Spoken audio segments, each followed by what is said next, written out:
ಎಲ್ರಿಗೂ ನಮಸ್ಕಾರ. ನಮಸ್ತೆ ಸರ್.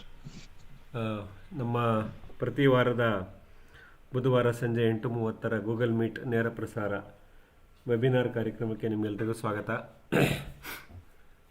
ಕಳೆದ ಕೆಲವು ಥ್ಯಾಂಕ್ ಯು. ವಾರಗಳಿಂದ ನಾವು ಈ ವೆಬಿನಾರ್ನಲ್ಲಿ ಸಾಕಷ್ಟು ನಮ್ಮ ಪರಸ್ಪರ ಅನುಭವ ಹಂಚಿಕೆ ಮತ್ತು ಅನುಮಾನಗಳನ್ನು ವ್ಯಕ್ತಪಡಿಸೋದು ಇದು ಪ್ಲಾಟ್ಫಾರ್ಮ್ನ ಯೂಸ್ ಮಾಡ್ತಾ ಇದ್ದೀವಿ. ಮತ್ತು ನಮ್ಮ ನೈಸರ್ಗಿಕ ಕೃಷಿಯ ಮುಂದಿನ ಹಾದಿ ನಾವೇನು ರೂಪಿಸ್ಕೊಳ್ತಾ ಇದ್ದೀವಿ, ಇದಕ್ಕೆ ಸಂಬಂಧಪಟ್ಟಂಗೆ ಈ ಋತುಮಾನದಲ್ಲಿ ಆಗ್ತಕ್ಕಂಥ ಬದಲಾವಣೆಗಳನ್ನು ಗಮನಿಸಿ ನಮ್ಮ ಬೆಳೆ ಸಸ್ಯಗಳ ರಕ್ಷಣೆ ಮತ್ತು ಪೋಷಣೆ ಹೇಗೆ ಮಾಡಬೇಕು ಅನ್ನೋದನ್ನು ಈ ಅನುಭವಗಳ ಜೊತೆ ಸೇರಿಸ್ಕೊಡ್ತಾ ಬರ್ತಾ ಇದ್ದೀವಿ. ಇವತ್ತಿನ ಈ ಒಂದು ಸಂಚಿಕೆಗೆ ನಿಮ್ಮೆಲ್ಲರಿಗೂ ಸ್ವಾಗತ. ದಿನಾಂಕ 11 ಫೆಬ್ರವರಿ 2026 ಬುಧವಾರ. Good evening friends, welcome to our www, that is weekly Wednesday webinar.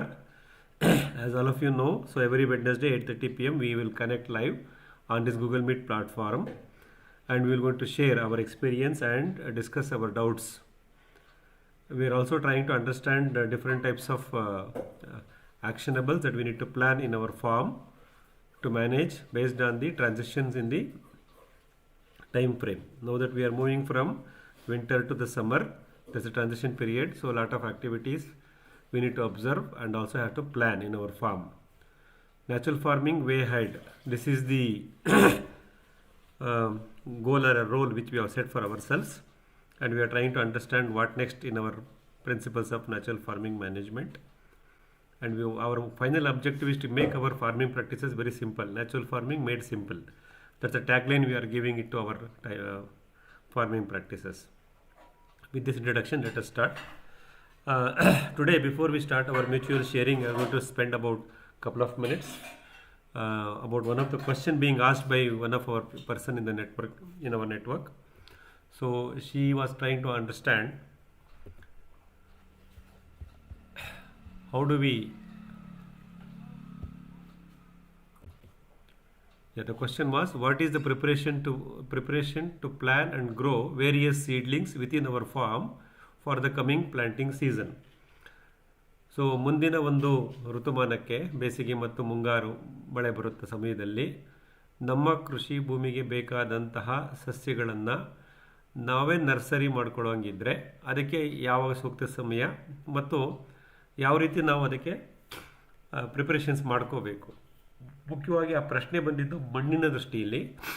ನನ್ನನ್ನು ಪ್ರಶ್ನೆ ಕೇಳಿದಂಥ ನಮ್ಮ ರೈತ ಮಿತ್ರರು ನಮಗೇನು ಕೇಳಿದ್ರಂದರೆ, ಸೊ ಹೇಗೆ ನಾವು ಮಣ್ಣನ್ನು ತಯಾರು ಮಾಡ್ಕೋಬೇಕು, ಅದನ್ನು ನಾವು ಕವರ್ಗೆ ಹಾಕಿ ನಾವು ನರ್ಸರಿ ಮಾಡ್ಕೋಬೋದೆ, ಅದರಿಂದ ಏನೇನು ಮುಂಜಾಗ್ರತೆ ತಗೋಬೇಕು, ಸೊ ಇದು ಪ್ರಶ್ನೆ ಬಂದಿತ್ತು. So how one can prepare the soil, the package of practice of in-house nursery. The term here is called in-house nursery. So there is a greater and growing importance to manage our seedlings to grow by getting some seeds by ourselves. So making our own in-house nursery makes a lot of sense because that gives us a lot of flexibility, independency, and also cost effectiveness.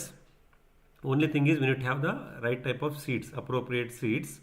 So this is the time to collect seeds as well. So most of the plants or trees are moving towards flowering to the seeding seasons, so it's time to collect seeds. So we can collect the seeds from our own farm, or we can collect the seed from our other fellow farmers in our network, or we can even buy the seeds, whatever is required for our planning.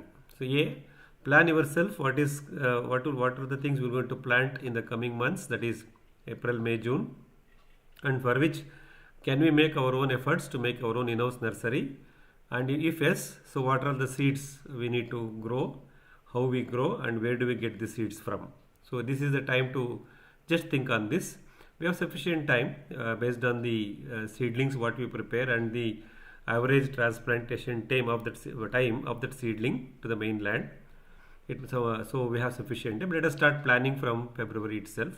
So that is the whole objective. This question is asked by our fellow farmer. ಮಿತ್ರರೇ, ಇದು ನಾವು ಇವಾಗ ಋತುಮಾನದಲ್ಲಿ ಚಳಿಗಾಲದಿಂದ ಬೇಸಿಗೆ ಕಾಲಕ್ಕೆ ಬರ್ತಾ ಇದ್ದೀವಿ. ಶಿಶಿರ ಋತು ಅಂತ ಹೇಳ್ತೀವಿ. ನೆಕ್ಸ್ಟ್ ವಸಂತ ಋತು ಬರುತ್ತೆ. ಸೊ ಈಗೆಲ್ಲ ಗಿಡಗಳು ಮರಗಳು ಹೂವು ಬಿಟ್ಟು ಬೀಜ ಹಣ್ಣು ಕಾಯಿ ಮತ್ತು ಬೀಜಗಳನ್ನು ಬಿಡ್ತಕ್ಕಂಥ ಸಮಯ ಮುಂದೆ ಬರುತ್ತೆ. ಹಾಗಾಗಿ ನಮ್ಮ ಮುಂದಿನ ಹಂಗಾಮಿಗೆ ಅಂದರೆ 2026 ಮುಂಗಾರು ಮೇ ಜೂನ್ ಜುಲೈ ಈ ಹಂಗಾಮಿನಲ್ಲಿ ನಮ್ಮ ಕೃಷಿ ಭೂಮಿಯಲ್ಲಿ ನಾವು ಯಾವ್ಯಾವ ಗಿಡಗಳನ್ನು ನಾಟಿ ಮಾಡ್ತೀವಿ, ವಾಣಿಜ್ಯ ಬೆಳೆ ಆಗ್ಬೋದು ಅಥವಾ ನಮ್ಮ ಬಯೋಮಾಸ್ ಪ್ಲಾಂಟ್ಸ್ ಸಾವಯವ ದ್ರವ್ಯವನ್ನು ಕೊಡತಕ್ಕಂಥ ದ್ವಿದಳ ಧಾನ್ಯ ಸಾರಜನಕ ಗೊಬ್ಬರವನ್ನು ಕೊಡ್ತಕ್ಕಂಥ ಗಿಡಗಳಾಗ್ಬೋದು. ಸೊ ನಾವು ಒಂದು ಸಣ್ಣದೊಂದು ಲಿಸ್ಟ್ ಮಾಡ್ಕೋಬೇಕು. ನಮ್ಮ ಕೃಷಿ ಭೂಮಿಯಲ್ಲಿ ಮುಂದಿನ ಹಂಗಾಮಿಗೆ ಅಂದರೆ ಮೇ ಜೂನ್ ಮುಂಗಾರಿಗೆ ಯಾವ ರೀತಿ ಬೆಳೆಗಳನ್ನು ನಾವು ಜೋಡಿಸ್ಕೋತೀವಿ. 2 ಕೆಟಗರಿ, ವಾಣಿಜ್ಯ ಬೆಳೆಗಳು ಮತ್ತು ಮಣ್ಣಿಗೆ ಶಕ್ತಿ ತುಂಬತಕ್ಕಂಥ ಗಿಡಗಳು.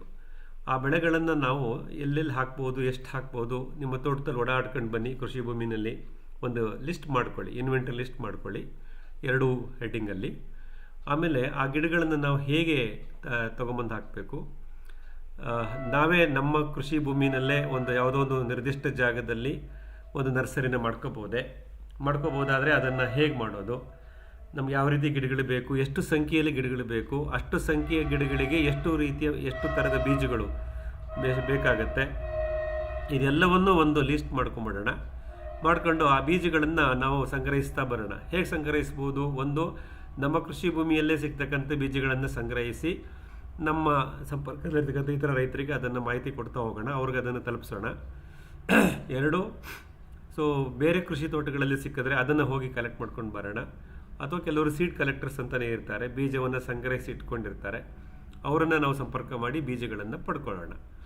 ಇದು ಬೀಜವನ್ನು ಸಂಗ್ರಹಣೆ ಮಾಡಲಿಕ್ಕೆ ಇನ್ನು ಸಾಕಷ್ಟು ಸಮಯ ಇದೆ, ಬಟ್ ಇವಾಗಿಂದ ನಾವು ಪ್ಲ್ಯಾನ್ ಮಾಡ್ತಾ ಬರೋಣ. ಹಾಗಾಗಿ ಬೀಜಗಳನ್ನು ಸಂಗ್ರಹಿಸುವ ಸಮಯ ಮತ್ತು ಬೀಜಗಳನ್ನು ಸಂಗ್ರಹಿಸಿದ ನಂತರ ಅದನ್ನು ನಮ್ಮ ನರ್ಸರಿನಲ್ಲಿ ಸಸಿಗಳನ್ನಾಗಿ ಬೆಳೆಸೋದು ಹೇಗೆ, ಬೆಳೆಸೋ ವಿಧಾನಗಳು ಯಾವುವು, ಅದ್ರ ಬಗ್ಗೆ ಇವತ್ತಿನ ಒಂದು ವೆಬಿನಾರ್ನಲ್ಲಿ ಸೂಕ್ತವಾಗಿ ತಿಳಿಸ್ಬಿಡ್ತೀನಿ. ಸಾಕಷ್ಟು ಸಮಯ ಇದೆ, ಬಟ್ ಇವಾಗಿಂದನೇ ಪ್ಲ್ಯಾನ್ ಮಾಡ್ಕೊತಾ ಹೋಗೋಣ. So the topic for today is package of practice of in-house nursery. So what is the in-house nursery, what is the need for in-house nursery, and what is the package of practice one has to follow to manage our own in-house nursery. So that is the subject for today. It's about only 2 to 3 slides. I will quickly run through, then we'll keep the session open for live sharing.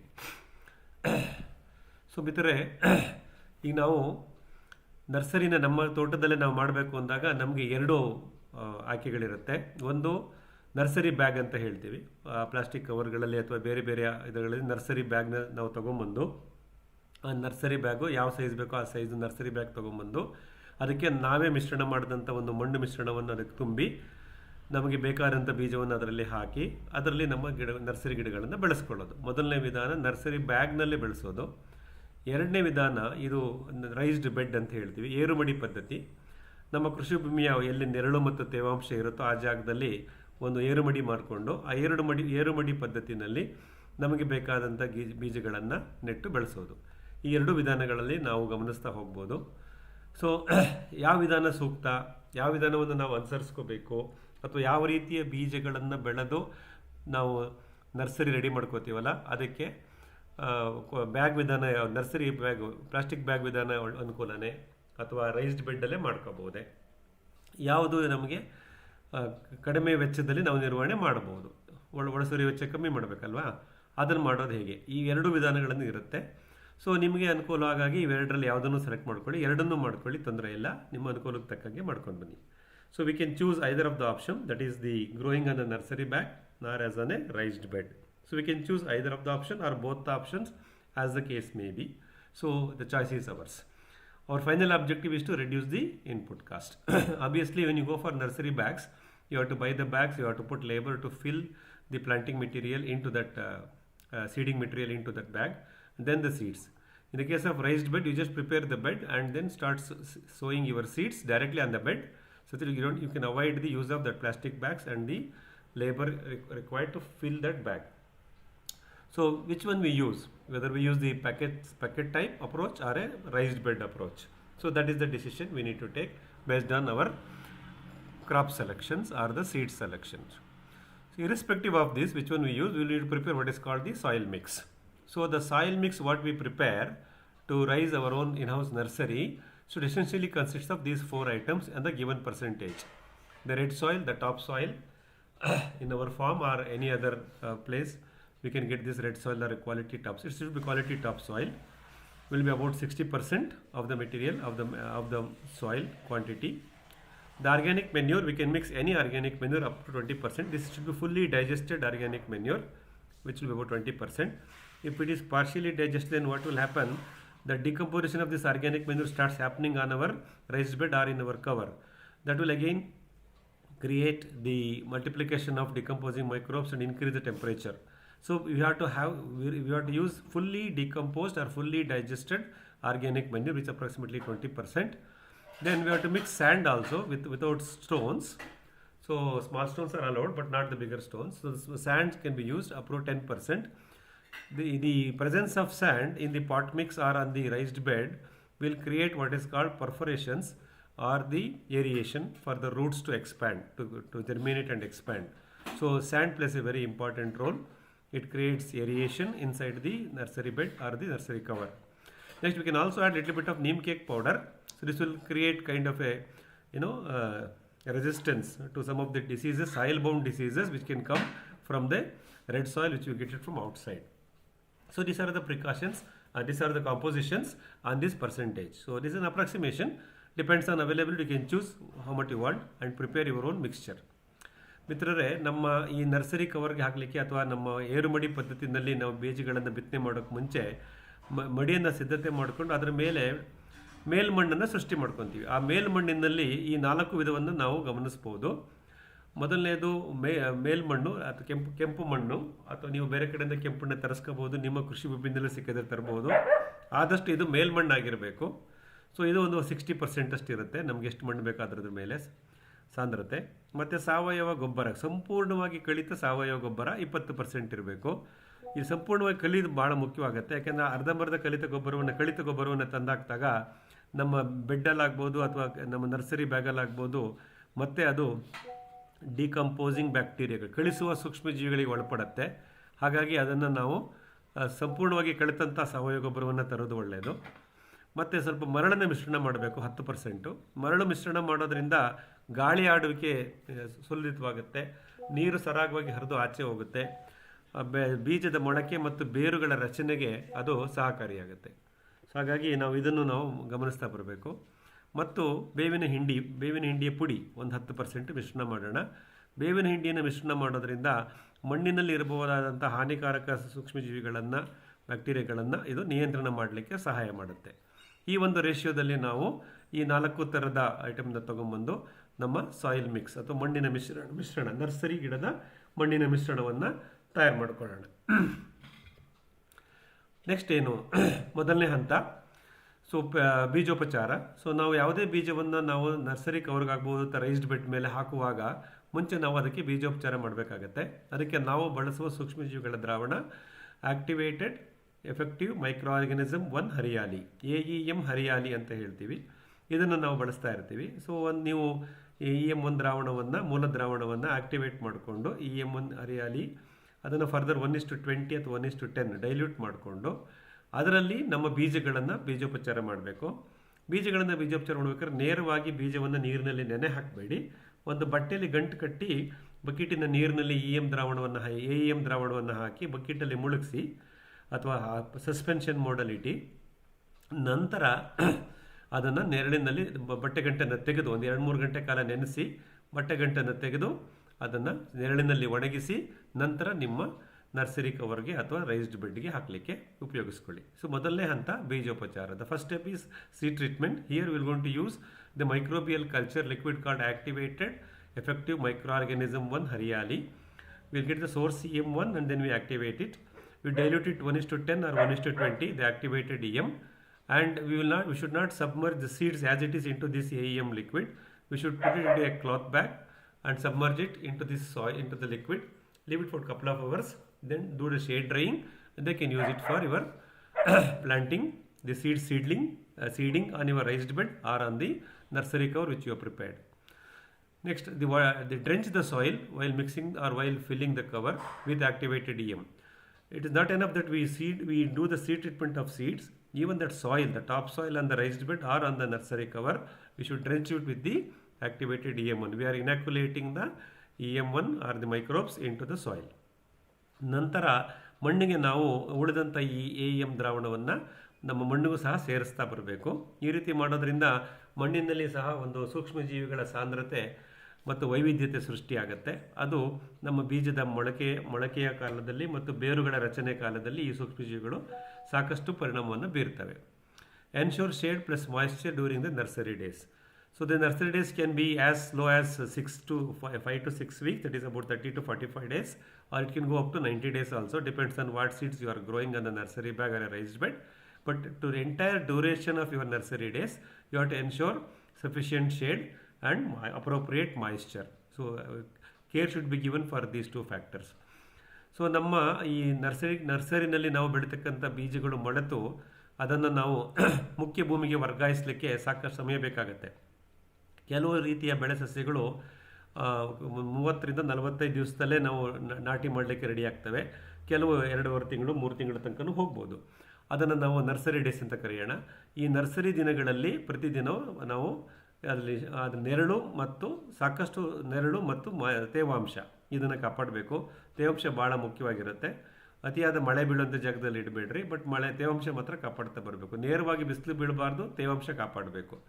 ಈ ತೇವಾಂಶ ಕಾಪಾಡಲಿಕ್ಕೆ ನಮಗೆ ನೀವು ಹಿಂಡಿ ದ್ರಾವಣವನ್ನು ಸಹ ಮಿಶ್ರಣ ಮಾಡ್ಬೋದು, ನಾನು ಹೇಳ್ತಾ ಬರ್ತೀನಿ. ನೆಕ್ಸ್ಟ್ ಏನಾಗುತ್ತೆ, use neem oil spray as precautions over the Young leaves of the nursery for plants protection. So once our seedling starts sprouted and our seed sprouts and seedlings gets formed, the first leaves will come out. So these younger leaves or the tender leaves are susceptible to sucking pest and other insects. So the only way we can protect is by regularly spraying neem oil spray with 5%. That is about 50 ml of neem oil for a 15 liter of water. Then we can keep mix it properly using the 1 rupee shampoo sachet. Then keep spraying it. So this is the neem oil spray. This we can do it precautionally also. Once your seedlings are into 2 to 3 leaves, then you can start spraying this neem oil spray as a precaution. Or even there is an infection, you can use the same thing. Do this neem oil spray depends on the seedlings number of leaves and the height and the growth. Maybe at least 3 to 4, once in 3 to 4 days. ಮಿತ್ರರೇ, ಹೊಸದಾಗಿ ಮೊಳಕೆ ಬಂದಂಥ ಎಲೆಗಳನ್ನು, ಚಿಗುರು ಎಲೆಗಳಿಗೆ ಈ ರಸ ಹೀರುವ ಕೀಟಗಳು ಮತ್ತು ಇತರ ಕೀಟಬಾಧೆಗಳು ಬರೋದು ಸಾಮಾನ್ಯ. ಅದನ್ನು ನಾವು ನಿಯಂತ್ರಣ ಮಾಡಲಿಕ್ಕೆ ಬೇವಿನ ಎಣ್ಣೆಯನ್ನು 15 ಲೀಟರ್, ನಮ್ಮ ಬೆನ್ನಿ ಕಟ್ಕೊಳ್ಳೋ ಮಿಷಿನ್ ಇದೆಯಲ್ಲ, 15 ಲೀಟರ್ಗೆ ಒಂದು 50ರಿಂದ 60 ml ಬೇವಿನ ಎಣ್ಣೆ, 1 ರೂಪಾಯಿ ಶಾಂಪೂ ಪ್ಯಾಕೆಟ್ ಹಾಕಿ ಚೆನ್ನಾಗಿ ತಿರುಗಿಸಿ ನಂತರ ಅದನ್ನು ನಾವು ಈ ಗಿಡಗಳ ಮೇಲೆ ಸೂಕ್ಷ್ಮವಾಗಿ ಸಿಂಪಡಣೆ ಮಾಡಬೇಕು. ಈ ಸಿಂಪಡಣೆ ನೀವು ಪ್ರತಿ 3ರಿಂದ 4-5 ದಿನಕ್ಕೊಂದ್ಸತಿ ಮಾಡಬೇಕಾಗತ್ತೆ. ನಿಮ್ಮ ಗಿಡಗಳು ಬೆಳೆದ ಹಾಗೆ ಮತ್ತು ವಾತಾವರಣದಲ್ಲಿ ಆಗ್ತಕ್ಕಂಥ ಬದಲಾವಣೆಗಳನ್ನು ಗಮನಿಸ್ತಾ ಬನ್ನಿ. ಆದಷ್ಟು ಸಂಜೆ 4 ಗಂಟೆ ಮೇಲೆ ಈ ಸ್ಪ್ರೇ ಮಾಡಿ. ಈ ಬೇವಿನ ಎಣ್ಣೆಯನ್ನು ಸಿಂಪಡಣೆ ಮಾಡೋದ್ರಿಂದ ರಸ ಇರುವ ಕೀಟಗಳು ಮತ್ತು ಇತರ ಕೀಟಬಾಧೆಗಳು ನಮ್ಮ ಮೊಳಕೆಯ ಸಸ್ಯದ ಎಲೆಗಳನ್ನು ಬಾಧೆ ಮಾಡದಂಗೆ ಕಾಪಾಡ್ಕೋಬಹುದು. Regular application of various oil seeds cake liquid manure that can help the seedlings to grow healthy on our nursery cover or a raised bed. So we use oil seed cake, de-oiled cake liquid manure as the food for microbes and nutrient for plants. So this DOC liquid manure can be applied to these nursery covers or to the raised bed quite frequently. You can take it at least about 1 kg for a 50 liter or a 25 liter, then dilute it overnight, and then you can apply this DOC liquid organic manure as a food for microbes and the nutrition for our growing seedlings. ನಾವು ಏನು ವಿವಿಧ ಎಣ್ಣೆ ಬೀಜದ ಹಿಂಡಿಗಳಿಂದ ನಾವು ಹಿಂಡಿ ದ್ರಾವಣ ಮಾಡ್ತೀವಲ್ಲ, ಅದನ್ನು ಸಹ ನಾವು ತಯಾರು ಮಾಡಿಕೊಂಡು ಸುಮಾರು ಒಂದು 20 ಲೀಟರ್ ನೀರಿಗೆ 1ರಿಂದ 1.5 kg ಹಿಂಡಿ ಮಿಶ್ರಣ ಹಾಕಿ ಒಂದು ರಾತ್ರಿ ಇಟ್ಟು ಮಾರದಿನ ಬೆಳಗ್ಗೆ ಅದನ್ನು ನಮ್ಮ ನರ್ಸರಿ ಕವರ್ಗಾಗ್ಬೋದು ಅಥವಾ ಏರು ಮಡಿನಲ್ಲಿ ನಾವೇನು ನರ್ಸರಿ ಬೆಳೆಸ್ತಾ ಇರ್ತೀವಲ್ಲ ಅಲ್ಲಿ ಅದನ್ನು ಹಾಕ್ತಾ ಬರ್ಬೋದು. ಈ ರೀತಿ ಮಾಡೋದ್ರಿಂದ ನಾವು ಮಣ್ಣಿಗೆ ಶಕ್ತಿ ತುಂಬ್ತೀವಿ.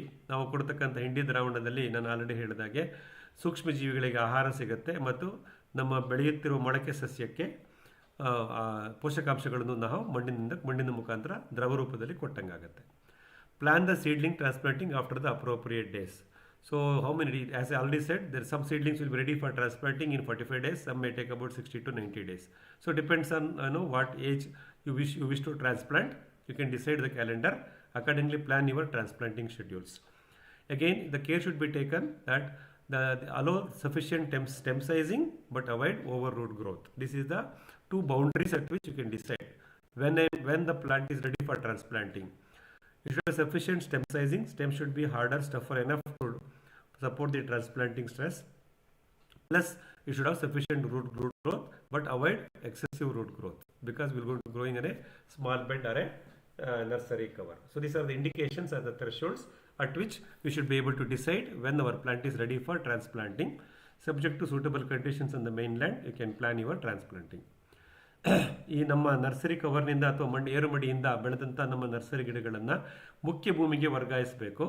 ಮುಖ್ಯ ಭೂಮಿಗೆ ವರ್ಗಾಯಿಸಲಿಕ್ಕೆ ಅದು ಯಾವ ರೀತಿ ಯಾವ ಡಿಸೈಡ್ ಮಾಡ್ತೀವಿ ಅನ್ನೋದಕ್ಕೆ ಎರಡು ನಿಮಗೆ ಸೂಕ್ಷ್ಮ ಸಿಗುತ್ತೆ. ಒಂದು, ಕಾಂಡದ ರಚನೆ ಚೆನ್ನಾಗಿರಬೇಕು, ಎಲೆಗಳು ಚೆನ್ನಾಗಿ ಬಂದಿರಬೇಕು, ಕಾಂಡ ಸ್ವಲ್ಪ ದಪ್ಪಾಗಿರಬೇಕು. ಆದರೆ ಬೇರುಗಳ ರಚನೆ ವಿಪರೀತ ಆಗಿರಬಾರ್ದು. ಅಂದರೆ ನೀವು ಇದನ್ನು ಮುಖ್ಯ ಭೂಮಿಗೆ ವರ್ಗಾಯಿಸೋದನ್ನ ತಡ ಮಾಡಿದ್ರೆ ವಿಪರೀತ ಬೇರು ಬೆಳ್ಕೊಂಬಿಟ್ಟಿರುತ್ತೆ.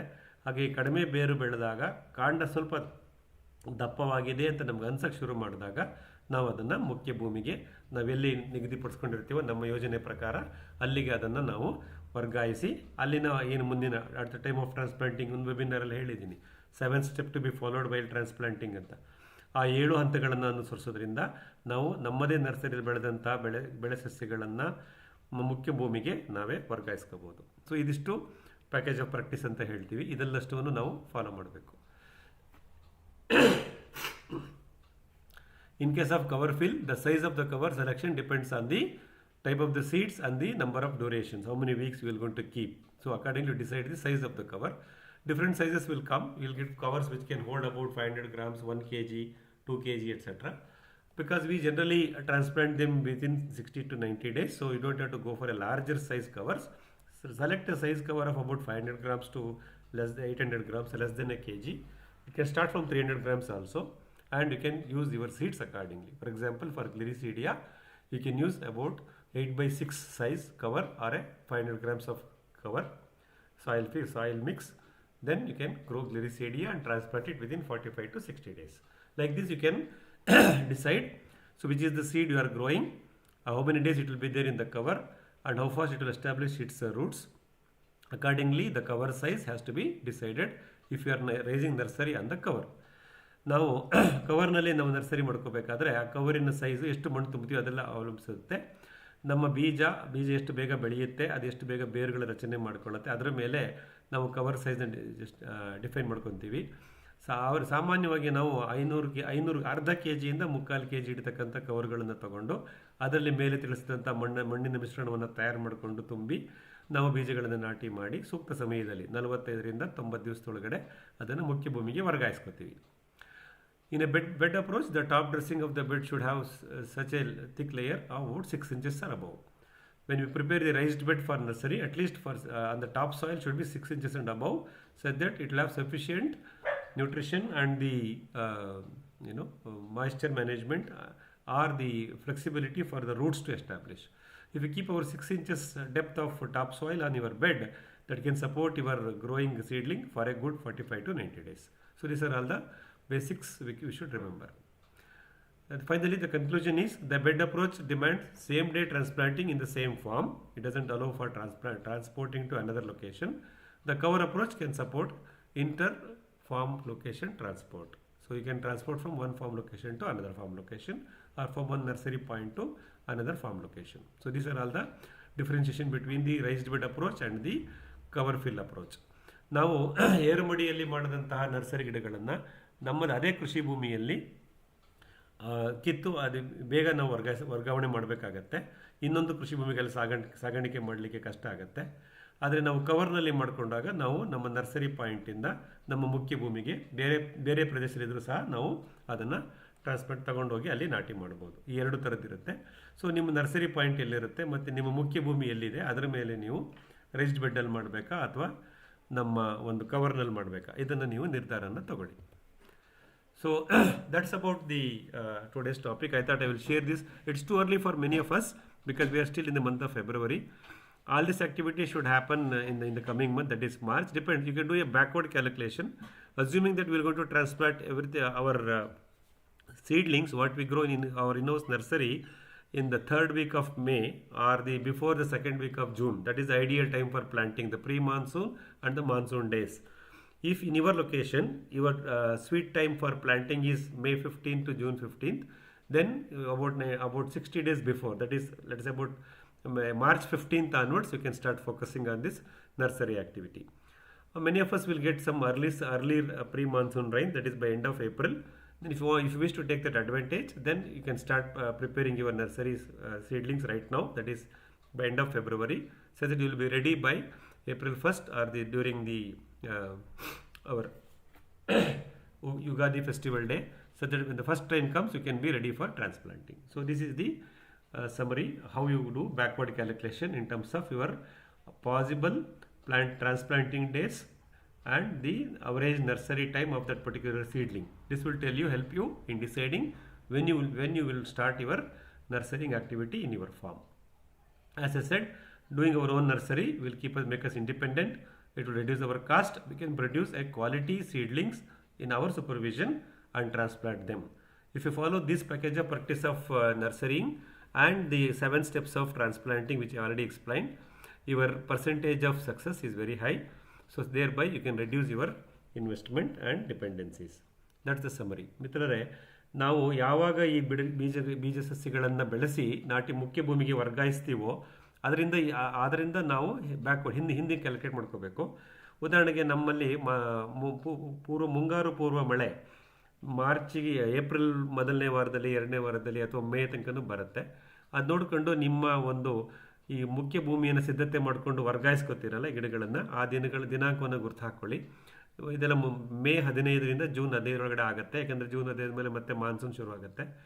ಸೊ ನಿಮ್ಮ ಕೃಷಿ ಭೂಮಿಯಲ್ಲಿ, ನಿಮ್ಮ ಭೌಗೋಳಿಕ ಪ್ರದೇಶದಲ್ಲಿ ಮೇ 15ರಿಂದ ಜೂನ್ 15 ಅಥವಾ ಏಪ್ರಿಲ್ 25ರಿಂದ ಮೇ 15 ಈ ರೀತಿ ಒಂದು ಕ್ಯಾಲೆಂಡರ್ ಬರುತ್ತೆ. ಅದರ ತಕ್ಕಂಗೆ ಅದಕ್ಕೆ ಹಿಂದಕ್ಕಾಗಿ ನೀವು 45 ದಿವಸ ಮಾಡ್ಕೋಬೇಕಾ, 90 ದಿವಸ ಮಾಡ್ಕೋಬೇಕಾ ಗಿಡಗಳನ್ನು, ಅದನ್ನು ಆ ಯೋಚನೆಯನ್ನು ಅನುಸರಿಸ್ಕೊಂಡು ನಿಮ್ಮ ಈ ನರ್ಸರಿ ಚಟುವಟಿಕೆಯನ್ನು ಆದಷ್ಟು ಬೇಗ ಪ್ರಾರಂಭ ಮಾಡ್ಕೊಳ್ಳಿ. ಸೊ ಪೂರ್ವ ಮುಂಗಾರು ಯುಗಾದಿ ಹಬ್ಬದಲ್ಲೇ ಬಂದಾಗ ನೀವು ಅದನ್ನು ಉಪಯೋಗಿಸ್ಕೊಳ್ಳಂಗಿದ್ರೆ ಈ ಫೆಬ್ರವರಿ ಕೊನೆ ವಾರದಲ್ಲೇ ನಿಮ್ಮ ನರ್ಸರಿ ಮಾಡ್ಕೊಳ್ಳಿ. ಇಲ್ಲ ನಿಮ್ಮ ಪೂರ್ವ ಮುಂಗಾರು ಅಥವಾ ಮುಂಗಾರು ತಡವಾಗಿ ಬರುತ್ತೆ ನಿಮ್ಮ ಕೃಷಿ ಭೂಮಿನಲ್ಲಿ ಅಂತಾದರೆ ನೀವು ಅದನ್ನು ಮಾರ್ಚ್ 2ನೇ ವಾರದಲ್ಲಿ ನರ್ಸರಿ ಮಾಡಿಕೊಂಡು ಮೇ 15 ನಂತರ ನೀವು ಅದನ್ನು ನಾಟಿ ಮಾಡಲಿಕ್ಕೆ ಇಟ್ಕೋಬೋದು. 45ರಿಂದ 60 ದಿವಸದ ಒಂದು ವಿಂಡೋ ಸಮಯ ಈ ನರ್ಸರಿ ಗಿಡಗಳನ್ನು ಬೆಳೆಸಲಿಕ್ಕೆ ನಮಗೆ ಬೇಕಾಗತ್ತೆ. ಈ ಒಂದು ಮುಂಜಾಗ್ರತೆ ತಗೊಂಡು ಮುಂದುವರಿಯೋಣ ಅಂತ ಹೇಳ್ತಾ, ಈ ಒಂದು package of practice of nursery, ನಮ್ಮ ಕೃಷಿ ಭೂಮಿಯಲ್ಲೇ ಸಸ್ಯ ನರ್ಸರಿಗಳನ್ನು ಮಾಡಿಕೊಳ್ಳುವಂಥ ಒಂದು ಪ್ರಯತ್ನವನ್ನು ನಾವು 2026 ಈ ಕ್ಯಾಲೆಂಡರ್ ಇಯರ್ನಲ್ಲಿ ಮಾಡೋಣ ಅಂತ ಹೇಳ್ತಾ ಈ ಒಂದು ವಿಷಯವನ್ನು ನಿಮ್ಮ ಮುಂದೆ ಪ್ರಸ್ತುತಪಡಿಸ್ತಾ ಇದ್ದೀನಿ. ಯಾವುದಾದರೂ ಪ್ರಶ್ನೆಗಳಿದ್ದರೆ ಅನ್ಮ್ಯೂಟ್ ಮಾಡಿಕೊಂಡು ಕೇಳಿ, ಮತ್ತು ಮುಂದಿನ ಹಂಚಿಕೆಗಳಿಗೆ ಹೋಗೋಣ. Hello sir. ಹೇಳಿಯಪ್ಪ. ಸರ್ ನಮಸ್ತೆ. ಹಲೋ, ಹೇಳಿ ಕೇಳಿಸ್ತಾ ಇದೆ. ಪ್ರಶ್ನೆ ಕೇಳಿ ಅಥವಾ ನಿಮ್ಮ ಫೀಡ್ಬ್ಯಾಕ್ ಕೊಡಿ. ಸರ್ ಅದೇ ಈಗ ನೀವು ಈಗ ನರ್ಸರಿ ಬೆಡ್ ಮಾಡೋದಕ್ಕೋ ಅಥವಾ ಪ್ಯಾಕೆಟ್ಸ್ ಅಲ್ಲಿ ಇದ್ ಮಾಡೋದಕ್ಕೆ ಹೇಳಿದ್ರಲ್ಲ, ಈ ಟಾಪ್ ಸಾಯಿಲ್ 60%, ಸ್ಯಾಂಡ್ 10%, ಫರ್ಟಿಲೈಸರ್ ಅಂದ್ರೆ ಆರ್ಗ್ಯಾನಿಕ್ ಫರ್ಟಿಲೈಸರ್ 20%, ಇದೆಲ್ಲ ಹೇಳಿದ್ರಲ್ಲ. ಸೊ ಅದು ಕಂಪ್ಲೀಟ್ ನಾವು ಮಿಕ್ಸ್ ಮಾಡ್ಕೊಂಡು ಯೂಸ್ ಮಾಡಬೇಕಾ ಅಥವಾ ಲೇಯರ್ ಬೈ ಲೇಯರ್ ಆ ತರ ಮಾಡ್ಬೇಕಾ ಅನ್ನೋದು? ಮಿಶ್ರಣ ಮಾಡ್ಕೋಬೇಕು ಸರ್. ಇದು ಮಿಶ್ರಣ ಅಂತಾನೆ, ದಿ ಸಾಯಿಲ್ ಮಿಕ್ಸ್ ಅಂತ ಬರೆದಿದ್ದೀನಿ ನೋಡಿ ಇಲ್ಲಿ, ದಿ ಸಾಯಿಲ್ ಮಿಕ್ಸ್ ಅಂತ. ಇದು ಮಿಶ್ರಣ. Okay okay okay. ಮಿಶ್ರಣ ಮಾಡಿ ಇದಕ್ಕೊಂಚೂರು AEM ಅನ್ನು ಚುಮಕಿಸ್ಬಿಡಿ ಅದ್ರ ಮೇಲೆ. Okay okay okay. Right sir. ಹೇಗಿತ್ತು ಮಾಹಿತಿ? ಬ್ಯೂಟಿಫುಲ್. ಸೊ ನಾವು ಸ್ವಾವಲಂಬಿಗಳಾಗೋಣ, ನರ್ಸರಿ ಮುಂದೆ ಹೋಗಿ ಕ್ಯೂ ನಿಂತ್ಕೊಳ್ಳೋದು ಬೇಡ. ಖಂಡಿತ ಖಂಡಿತ ಸರ್. ನಮಗೆ ಬೇಕಾದ ಸಸ್ಯಗಳನ್ನು ನಾವೇ ಬೆಳೆಸ್ಕೊಳ್ಳೋಣ. ಓಕೆ. ಈ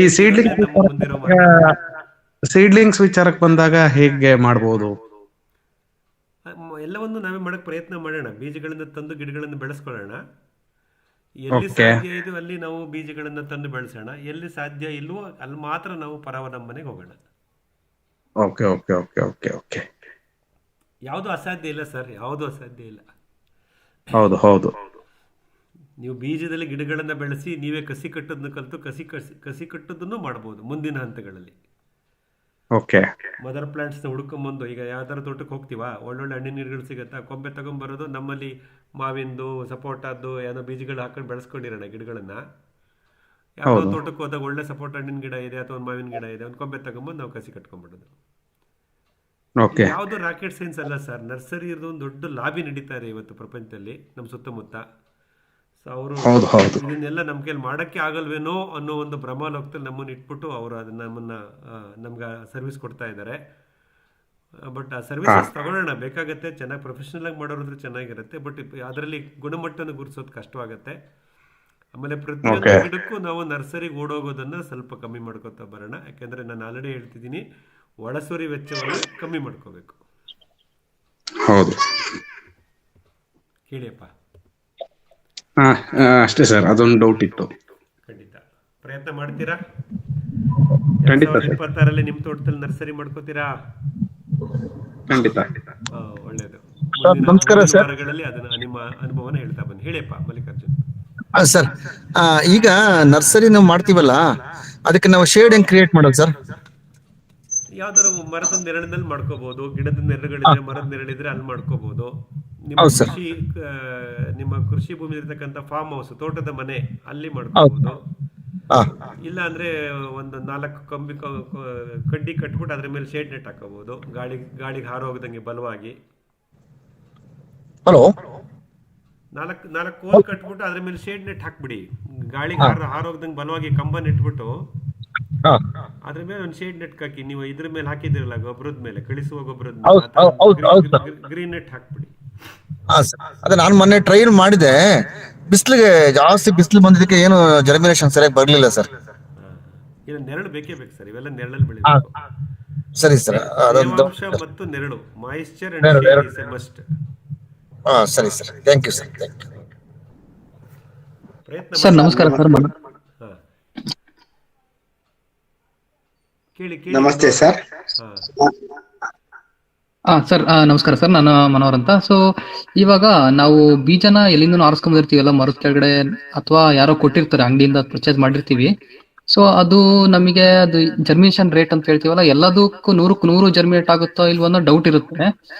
ಆವಾಗ ನಾವು ಮಳೆಗಾಲ ಟೈಮಲ್ಲಿ ನಾವು ಪ್ರಾಪರ್ ಟೈಮಿಗೆ ಸೀಡ್ ಮಾಡಕ್ಕೆ ಅಂತ ಹೋದಾಗ ಎಲ್ಲ ಜರ್ಮಿನೇಷನ್ ಆಗದೆ ಇರ್ಬೋದು.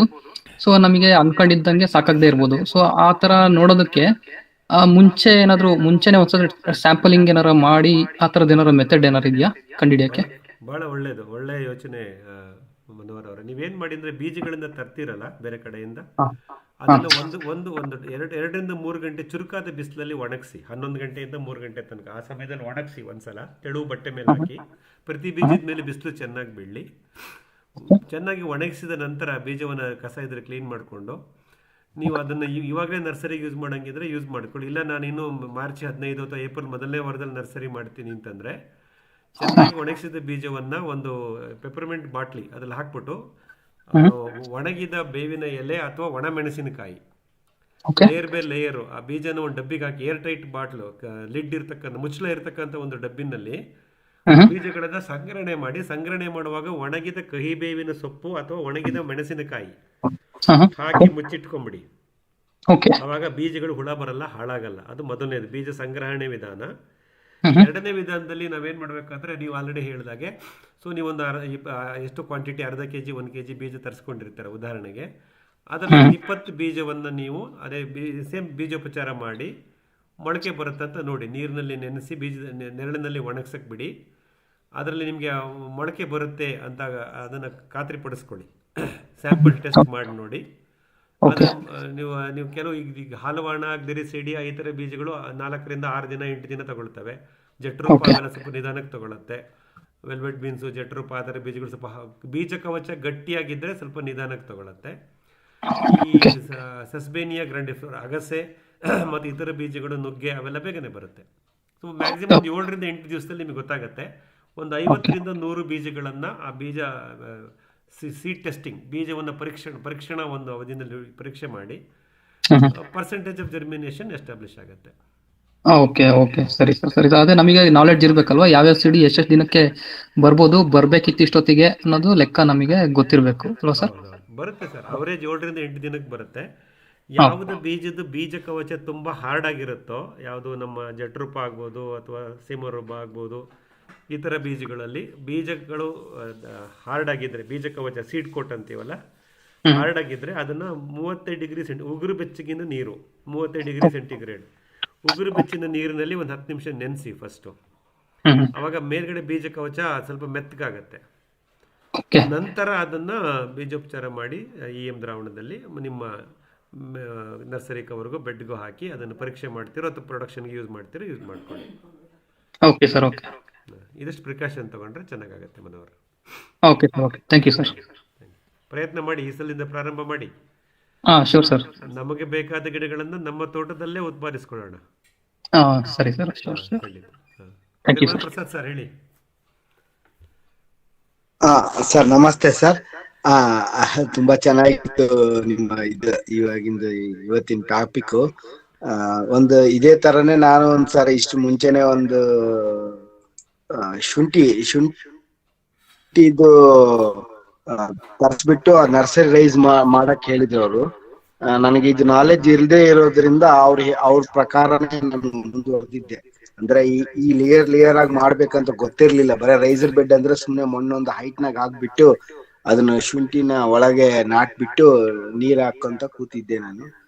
ಬಟ್ ಅದೇ ಈ 60% ಟಾಪ್ ಸಾಯಿಲ್, 40% ಅದು ಮ್ಯಾನ್ಯೂರ್, ಅವೆಲ್ಲ ಅಷ್ಟು ನಾಲೆಜ್ ಇರ್ಲಿಲ್ಲ. ಅವ್ರು ನನ್ಗೆ ಅಷ್ಟು ಗೈಡ್ ಮಾಡ್ಲಿಲ್ಲ. ಟೋಟಲ್ ಆಗಿ ಎಲ್ಲ ವಾಶ್ ಔಟ್ ಆಗೋಗ್ಬಿಡ್ತದು. ಸೊ ಈ ಟಾಪಿಕ್ ಮಾತ್ರ ತುಂಬಾ ಚೆನ್ನಾಗಿತ್ತು sir. Thanks for your information.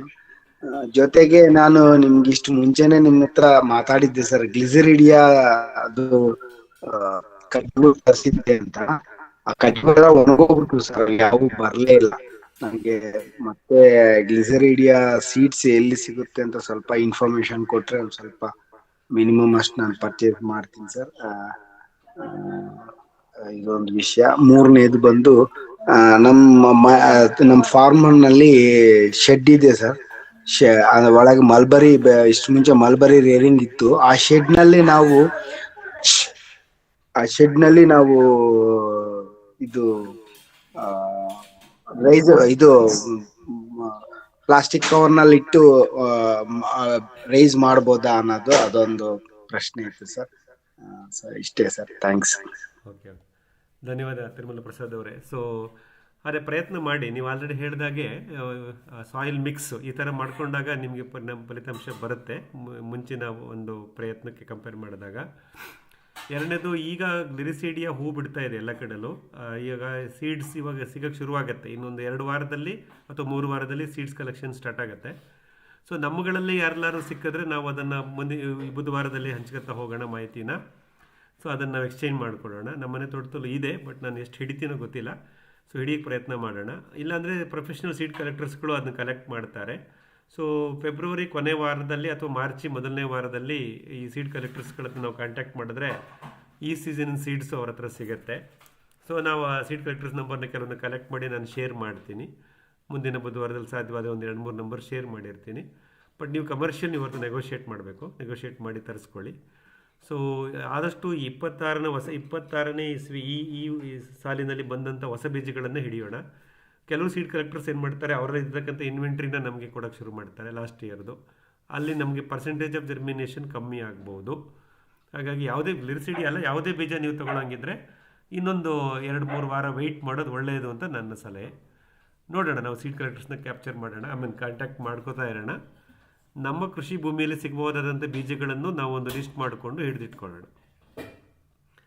ಮುಂದಿನ ಬುಧವಾರಗಳಲ್ಲಿ ಇದ್ರ ಬಗ್ಗೆ ಮಾಹಿತಿ ಕೊಡ್ತಾ ಹೋಗೋಣ. ನಿಮ್ಮ ರೇಷ್ಮೆ ಸಾಕಾಣಿಕೆ ಮನೆಯಲ್ಲಿ ನೀವು ಕವರ್ ನರ್ಸರಿನಲ್ಲಿ ಮಾಡಿ ಬೆಳೆಸೋದು ಒಂದು ಆಲೋಚನೆ. ನೆರಳಂತೂ ಸಾಕಷ್ಟು ಇರುತ್ತೆ, ಬಟ್ ಅದರಲ್ಲಿ ವೆಂಟಿಲೇಷನ್, ಕ್ರಾಸ್ ವೆಂಟಿಲೇಷನ್ ಅಂತೀವಿ, ಗಾಳಿ ಆಡುವಿಕೆ ಸ್ವಲ್ಪ ಚೆನ್ನಾಗಿದ್ದು ಇದ್ರೆ ಒಳ್ಳೆಯದು.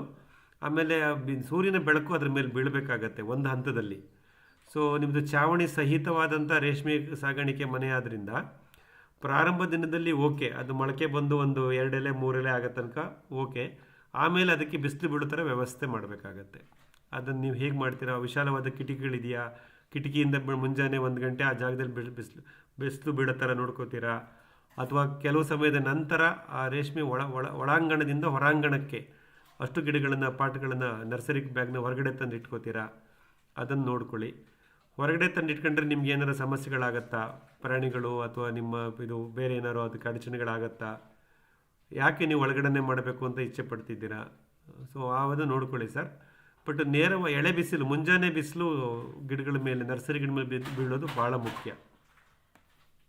ಸರಿ ಸರ್, ಅದೇ ಅದ್ ನಂಗ ಅದಕ್ಕೆ ಕವರ್ ಇರ್ಬೇಕು ಅನ್ನೋದು ಗೊತ್ತಾಗಿರ್ಲಿಲ್ಲ ಸರ್. ಅದು ಡೈರೆಕ್ಟ್ ಆಗಿ ಹಂಗೆ ಎಕ್ಸ್ಪೋಸ್ ಮಾಡ್ಬಿಟ್ಟಿದ್ದೆ. ಆದ್ರೆ ಅದ್ರ ಮೇಲೆ ನಾನೇನ್ ಮಾಡಿದ್ದೆ ಅಂದ್ರೆ ರೈಸ್ಡ್ ಬೆಡ್ ಮೇಲೆ ಆ ಆ, ಈ ಶುಂಠಿನ ಒಳಗೆ ನಾ ಇದ್ ಮಾಡ್ಬಿಟ್ಟು ಮಣ್ಣು ಹಾಕ್ಬಿಟ್ಟು ಅದ್ರ ಮೇಲೆ ನಾನು ಸ್ವಲ್ಪ ಕೌಡಂಗ್ ಮ್ಯಾನ್ಯೂರ್ ಪುಡಿ ಪುಡಿ ಇರೋದು ಮ್ಯಾನ್ಯೂರ್ಸ್ ಇದು ಮಾಡ್ಬಿಟ್ಟು ಅದ್ರ ಮೇಲೆ ಒಂದು ಲೇಯರ್ ಹುಲ್ಲು ಹಾಕಿದ್ದೆ ಸರ್. ಹುಲ್ಲು ಹಾಕಿದ್ದು ಕೂಡ ಕವರ್ ಆಗಿ ಅದು ಕೆಲಸ ಮಾಡಿರಲ್ಲ ಅಂತೀರಾ ಸರ್? ಅದು ಫೇಲ್ ಆಗಿದೆ ಅಂತೀರಾ? ಕವರಿಂಗ್ ಫೇಲ್ ಅಂತೀರಾ? ಅದು ಏರಿಯೇಷನ್ ಮುಖ್ಯ ಆಗುತ್ತೆ. ಗಾಳಿ ಆಡುವಿಕೆ ಬೇಕಲ್ಲ. ನಾವು ಏನು ಬೀಜಗಳನ್ನು ಬಿತ್ತನೆ ಮಾಡ್ತೀವಿ ಏರುಮಡಿ ಪದ್ಧತಿನಲ್ಲಿ ಅಥವಾ ನರ್ಸರಿ ಕವರ್ನಲ್ಲಿ, ಅದ್ರ ಮೇಲೆ ಒಂದು ಥಿನ್ ಲೇಯರ್ ಆಫ್ ಸಾಯಿಲ್, ಒಂದು ಕಡಿಮೆ ಅಂತ ಒಂದು ಇಂಚು ಅಥವಾ 1 ಇಂಚು 2 ಇಂಚು ಅಥವಾ 1.5 ಇಂಚು ಆ ಥರ, ಅಂದರೆ ಥಿನ್ ಲೇಯರ್ ಆಫ್ ಸಾಯಿಲ್ ಅಂತ ಹೇಳ್ತೀವಿ. ಥಿನ್ ಲೇಯರ್ ಆಫ್ ಸಾಯಿಲ್ ಹಾಕಿ, ಅಥವಾ ಈ ಯಾವ್ದಾದ್ರು ಈ ಡ್ರೈ ಬಯೋಮಾಸ್ ಇದ್ದರೆ ಅದನ್ನು ಹಾಕ್ಬೋದು. ನಮ್ಮ ತೆಂಗಿನ ನಾರಿನ ಪುಡಿ ಅಥವಾ ಮರದ ಹೊಟ್ಟು ಈ ಥರ ಸಿಕ್ಕಿದ್ರೆ ಅದನ್ನು ಹಾಕ್ಬೋದು ತೆಳುವಾಗಿ. ಇಲ್ಲಿ ಮುಖ್ಯವಾಗಿ ನಾವು ಬೇಕಾಗಿರೋದು ಏರಿಯೇಷನ್, ಗಾಳಿ ಆಡುವಿಕೆ. ಗಾಳಿ ಆಡುವಿಕೆ ಇದ್ದಷ್ಟು ನಮ್ಮ ಬೀಜಗಳು ಚೆನ್ನಾಗಿ ಮೊಳಕೆ ಬಂದು ಎಸ್ಟಾಬ್ಲಿಷ್ ಆಗ್ತವೆ, ಮತ್ತು ಸೂಕ್ಷ್ಮಜೀವಿಗಳು ಸಹ ಕೆಲಸ ಮಾಡ್ತವೆ. ಸೊ ಆದಷ್ಟು ಬೀಜವನ್ನು ಆಳಕ್ಕೆ ಹೂತಾಕೋದು ಬೇಡ. ನಾವು ಕವರ್ಗಳನ್ನು ಮಾಡಬೇಕಾದ್ರೂ ಅಷ್ಟೇ, ಈ ಬೀಜಗಳನ್ನು ನೀವು ಆದಷ್ಟು ಮೇಲೇ ಇಡಿ, ಅದ್ರ ಮೇಲೆ ಒಂದು ಥಿನ್ ಲೇಯರ್ ಆಫ್ ಸಾಯಿಲ್ ಅಂತ ಅಷ್ಟು ಹಾಕಿದ್ರೆ ಸಾಕು ಅಂತ ಅನಿಸುತ್ತೆ. Okay sir, thank you. ಒಳ್ಳೆಯದು. ತಿರುಮಲ ಪ್ರಸಾದ್ ಅವರೇ ಹೇಳಿಯಪ್ಪ.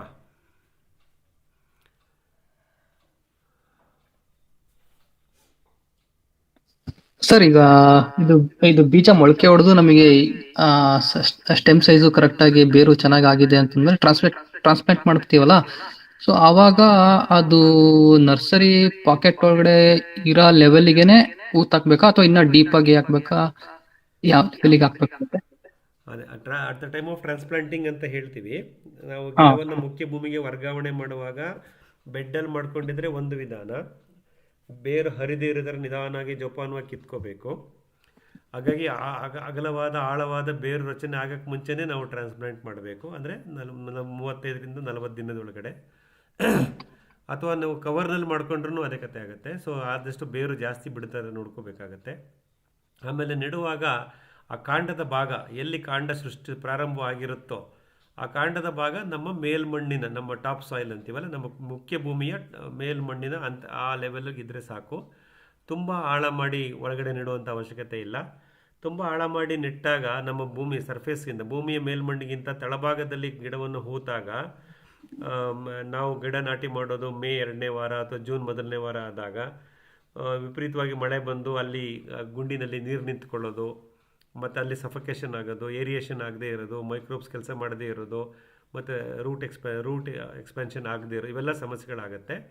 ಆದಷ್ಟು ನಮ್ಮ ಭೂಮಿಯ ಮೇಲ್ಮಣ್ಣಿನ ಮಟ್ಟದಲ್ಲಿ, ಟಾಪ್ ಸಾಯಿಲ್ ಲೆವೆಲ್, ಆ ಲೆವೆಲ್ಗೆ ನಾವು ಕಾಂಡವನ್ನು ಕೂರಿಸ್ಕೊಳ್ಳೋದು ಭಾಳ ಒಳ್ಳೆಯದು, ಯಾವುದೇ ಗಿಡ ಆದರೂ.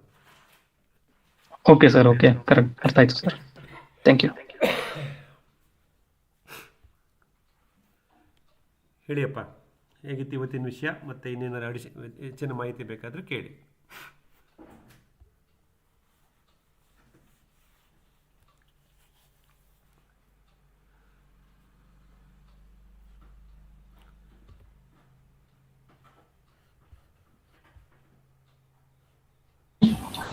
ನಮಸ್ಕಾರ ಸರ್.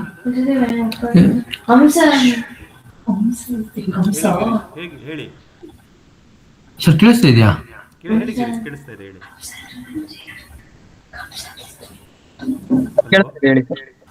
ಸರ್, ಇದು ಯಡಿಯೂರಿಂದ ಸರ್ ಗಿರೀಶ್ ಮಾತಾಡ್ತಾ ಇದ್ದೀನಿ. ಈಗ ಪ್ಲಾಂಟೇಶನ್ಗೆ ಹೇಳಿದ್ರೆ ನಾವು ಅದೇ ತರ ಈ ತೆಂಗಿನ ಸಸಿ ಎಲ್ಲ ಹಾಕಿ ಮಾತ್ರ ಒಂದು 20 ಸಸಿ ಒಟ್ಲಾಕೊಂಡಿದೀವಿ. ಆ ಒಟ್ಲಾಕಿರೋದು ಈಗ ಏನಾಗಿದೆ, ಆಲ್ರೆಡಿ 2 ಎಲೆ 3 ಎಲೆ ಬಂದ್ಬಿಟ್ಟಿದೆ. ನಾವು ಪ್ಲಾಂಟೇಶನ್ ಮಾಡ್ಬೇಕಾಗಿರೋದು ಇನ್ನು 2 ತಿಂಗಳು ಬಿಟ್ಕೊಂಡು. ಸೊ ಆ ಬೇರೆಲ್ಲ ತುಂಬಾ ಕೆಳಕ್ಕೆ ಡೀಪ್ ಆಗಿ ಹೋಗಿರುತ್ತೆ, ಅದು ಕೀಳೋ ಕಟ್ ಆಗೇ ಆಗುತ್ತೆ. ಅದೇನು ಪ್ರಾಬ್ಲಮ್ ಆಗಲ್ಲ ಸರ್? ತೆಂಗಿನಲ್ಲಿ ತೊಂದರೆ ಇಲ್ಲ ಸರ್. ನಾವು ಮೊಳಕೆ ನೆಡ್ತೀವಲ್ಲ, ಬುರುಡೆ ಸಸಿ, ತೆಂಗಿನಕಾಯಿ ಮತ್ತು ಮೊಳಕೆ ಅವೆರಡನ್ನೇ ನೆಡೋದ್ರಿಂದ ಅದು ಮೊಳಕೆ ಬಂದ 7ರಿಂದ 8 ತಿಂಗಳು ಅಥವಾ 9 ತಿಂಗಳು ಒಳಗಡೆ ನಾವು ನಾಟಿ ಮಾಡಿದ್ರೆ, ನೀವು ತೆಂಗಿನ ಸಸಿನ ಕಿತ್ಕೊಳ್ಳಿ, ಆ ಬೇರುಗಳೆಲ್ಲ, ಇನ್ಫ್ಯಾಕ್ಟ್ ನಾನು ಬೇರ್ನ ಶೇವ್ ಮಾಡಿಬಿಡ್ತೀನಿ, ಬೇರ್ನೆಲ್ಲ ಪೂರ್ತಿ ತೆಗೆದೇ ನಾವು ನೆಡ್ತೀವಿ. ಬರೀ ಬುರುಡೆ ಮಾತ್ರ ನೆಡ್ತೀವಿ, ಕಾಯಿ ಬುರುಡೆ. Okay sir. ಹಾ ಹಾ ಹಾ ತೆಂಗಿನಲ್ಲಿ ಏನು ಸಮಸ್ಯೆ ಇಲ್ಲ, ನೀವು ಬೇರನ್ನ ಕತ್ತರಿಸ್ಬಿಟ್ಟು ನೆಡ್ಬೋದು. ಸರ್. ಬೇರೆ ತಾಯಿ ಬೇರು ಸಸ್ಯಗಳು ಗ್ಲಿರಿಸಿಡಿಯಾ, ಮಾವು, ಹಲಸು, ನೇರಳೆ, ಸಪೋಟ ಈ ಥರ ಗಿಡಗಳಲ್ಲಿ ತಾಯಿ ಬೇರು ಅಂತ ಬರುತ್ತೆ, ಟ್ಯಾಪ್ ರೂಟ್ ಅಂತೀವಿ, ಹಾಂ ಸರ್. ಅದು ಡ್ಯಾಮೇಜ್ ಆಗಬಾರ್ದು. ತೆಂಗಿನಲ್ಲಿ ಫೈಬರಸ್ ರೂಟು ಏನು ತೊಂದರೆ ಇಲ್ಲ. ಅಡಿಕೆ ಮತ್ತು ತೆಂಗಲ್ಲಿ ನೀವು ಎಷ್ಟು ಸಲ ಬೇರು ಕತ್ತರಿಸಿದ್ರು ಮತ್ತೆ ಅದು ಫೈಬರಸ್ ರೂಟ್ ಸಿಸ್ಟಮಲ್ಲಿ ಮತ್ತೆ ಬೇರು ಬರ್ತಾ ಬರುತ್ತೆ. ತಾಯಿ ಬೇರು ಸಸ್ಯಗಳಲ್ಲಿ ನಾವು ಕಿತ್ತು ನಾಟಿ ಮಾಡುವಾಗ ಮುಖ್ಯ ಬೇರಿಗೆ ಮೇನ್ ರೂಟ್ ಇರುತ್ತಲ್ಲ, ಅದಕ್ಕೆ ಡ್ಯಾಮೇಜ್ ಆಗದಂಗೆ ನೋಡ್ಕೋಬೇಕು.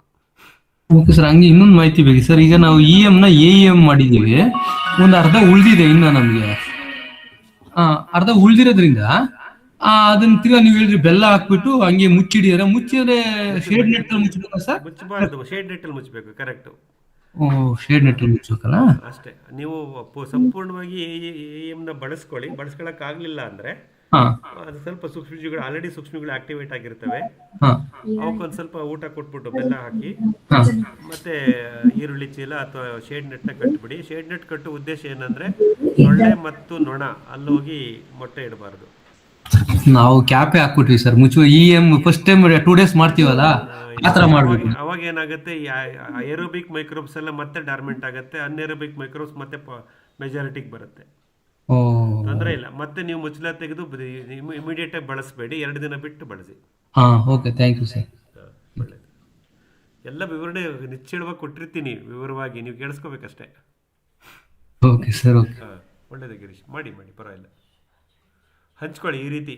ನಮ್ಮಲ್ಲಿ ನಮ್ಮ ಪ್ರೊಸೀಜರ್ಸಲ್ಲಿ ನಾವೇನಾದರೂ ನಮಗೆ ಸಂಪೂರ್ಣವಾಗಿ ಅರ್ಥ ಆಗಿಲ್ಲ ಅಥವಾ ಕೆಲವು ತಪ್ಪುಗಳಾಗಿದೆಯಾ ಅಂತ ಅನುಮಾನ ಬಂದ್ರೂ ಬುಧವಾರ ರಾತ್ರಿ 8:30 ಈ ಸಮಯ ಅದಕ್ಕೋಸ್ಕರನೇ ಉಪಯೋಗಿಸ್ಕೊಳ್ಳಿ.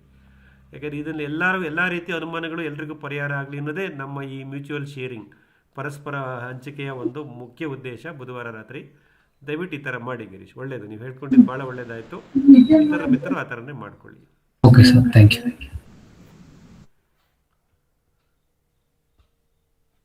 ಹೇಳಿಯಪ್ಪ, ಇನ್ನೇನಾರು ಇದೆಯಾ ಸರ್? ನಮಸ್ತೆ, ನಾಗರಾಜ್ ಅಂತ. ತಮ್ಮ ಪ್ರೆಸೆಂಟೇಶನ್ ತುಂಬಾ ಎಲಾಬ್ರೇಟ್ ಆಗಿದೆ ಸರ್. ತುಂಬಾ ಸೂಕ್ಷ್ಮ ಜಾರುಗಳೆಲ್ಲ ನಮಗೆ ಕೆಲವು ಗೊತ್ತಿರ್ಲಿಲ್ಲ. ಯಾಕೆಂದ್ರೆ ಈ ನುಗ್ಗೆದಲ್ಲಿ ಹಾಕಿದ್ವಿ, ಬಟ್ ಅದು ಬಂತು, ಉಡ್ತು, ಬಟ್ ಅದು ಹೊರಗಡೆನೆ ಡೈರೆಕ್ಟ್ ಆಗಿ ಹಾಕಿದ್ರಿಂದ ಅದು ಆಗ್ಲೇ ಇಲ್ಲ. ಅಷ್ಟು ಸುಮಾರು ಒಂದು 20 ಇದು ಹೋಗೇ ಬಿಡ್ತದ. ಸೊ ನೀವ್ ಹೇಳ್ದಂಗೆ ಅದು ನೆರಳಿರ್ಬೇಕು, ಪ್ಲಸ್ ಬಿಸಿಲು ಬೇಕು. ಬೆಳಿಗ್ಗೆ ಎಡೆ ಬಿಸಿಲು ಬೇಕು, ಬಟ್ ನೆರಳಲ್ಲಿ ಇರ್ಬೇಕು. ಮೇಲ್ಗಡೆ ಬಿಸಿಲು ಬೇಡಬಾರ್ದು, ಮಧ್ಯಾಹ್ನ ಬಿಸಿಲು. ಸೊ ಆತರ ಬಹಳ ಸೂಕ್ಷ್ಮ ವಿಚಾರಗಳೆಲ್ಲ ತಿಳ್ಕೊಂಡಂಗ ಆಯ್ತು ಸರ್. ತುಂಬಾ ಥ್ಯಾಂಕ್ಸ್ ಸರ್, ಚೆನ್ನಾಗಿ ಬಂತು ಸರ್ ತಮ್ಮ ಪ್ರೆಸೆಂಟೇಶನ್ ನರ್ಸರಿ ಬಗ್ಗೆ. Very good input. Thank you very much sir. ಪ್ರಯತ್ನ ಮಾಡೋಣ ಸರ್. ನಮ್ಮ ಎಸ್ ಸರ್, ಡೆಫಿನೆಟ್ಲಿ ಸರ್. ಇಷ್ಟು ಗೊತ್ತಾದ್ರೆ ನಮ್ಗೆ we can go ahead sir, no problem. ಒಂದು 80% ನಾವು ಪರಾವಲಂಬಿಗಳಾಗೋದು ಬೇಡ, ಸ್ವಾವಲಂಬಿ. Sure sir, sure. ಬಹಳ ಯೂಸ್ ಆಗುತ್ತೆ. 80% ಏನು ಮಾಡಕ್ಕಾಗಲ್ಲ, ತರೋಣ ಹೊರಗಡೆಯಿಂದ. ಸ್ವಲ್ಪ ಅದೇ ಬೀಜಗಳದ್ದು ನೋಡೋಣ ಸರ್. ಬೀಜಗಳು ನೀವು ಹೇಳ್ದಂಗೆ ಒಳ್ಳೇದು ಬೇಕು. ಈಗ ಕೆಲವು ಸರಿ ನಾವು ಹೊರಗಡೆ ತಗೊಂಡಾಗ ಏನಾಗುತ್ತೆ, ಕೆಲವು ಸರಿ ಎಷ್ಟೋ ಸಾರಿ ನಾನು ಇದು ತಗೊಂಡಿದ್ದೀನಿ ಸರ್, ಯಾವ್ದು ಈ ಇದು ಹಸಿರೆಲ್ಲದ ಗೊಬ್ಬರಗಳು ಒಂದು ಹುಟ್ಲಿಲ್ಲ. ಅದು ಮೇ ಬಿ ಅದು ಸೀಡ್ ಪ್ರಾಬ್ಲಮ್ ಅಥವಾ ನಾವು ಹಾಕಿದ್ದೆ ಮಿಸ್ಟೇಕ್ ಆಯ್ತು, ಏನೋ ಗೊತ್ತಿಲ್ಲ. ಅದು ಎಷ್ಟು ತುಂಬಾ ಕಾಸ್ಟ್ಲಿ ಸರ್. ಇದು ಯಾವ್ದೋ ಒಂದು ಇದಿಲ್ಲ ಸರ್, ಹಾರ್ಸ್ ಅದು ಏನು ₹200-300 ತಗೊಂಡಿದ್ರು ಕೆಜಿಗೆ. ಅದು ಇದೆಲ್ಲ ರಾಜನಗರ 6 ಬ್ಲಾಕ್ ಅಲ್ಲಿ ತಗೊಂಡಿದೆ ಸರ್. ಅದನ್ನ ಅಲಸಂದೆ ಇದು ಅಗಸೆ ಇರ್ಬೋದೇನೋ? ಅಲ್ಲ ಸರ್, ಅಗಸೆ ಅಲ್ಲ ಸರ್, ಇನ್ನೊಂದು ಸಣ್ಣದು ಸರ್, ತುಂಬಾ ಈ ರಾಗ ಇದು ಸಾಸಿವೆ ಅಷ್ಟು ಇರ್ತದೆ ಸರ್ ಅದು ಬೀಜ. ಆತರ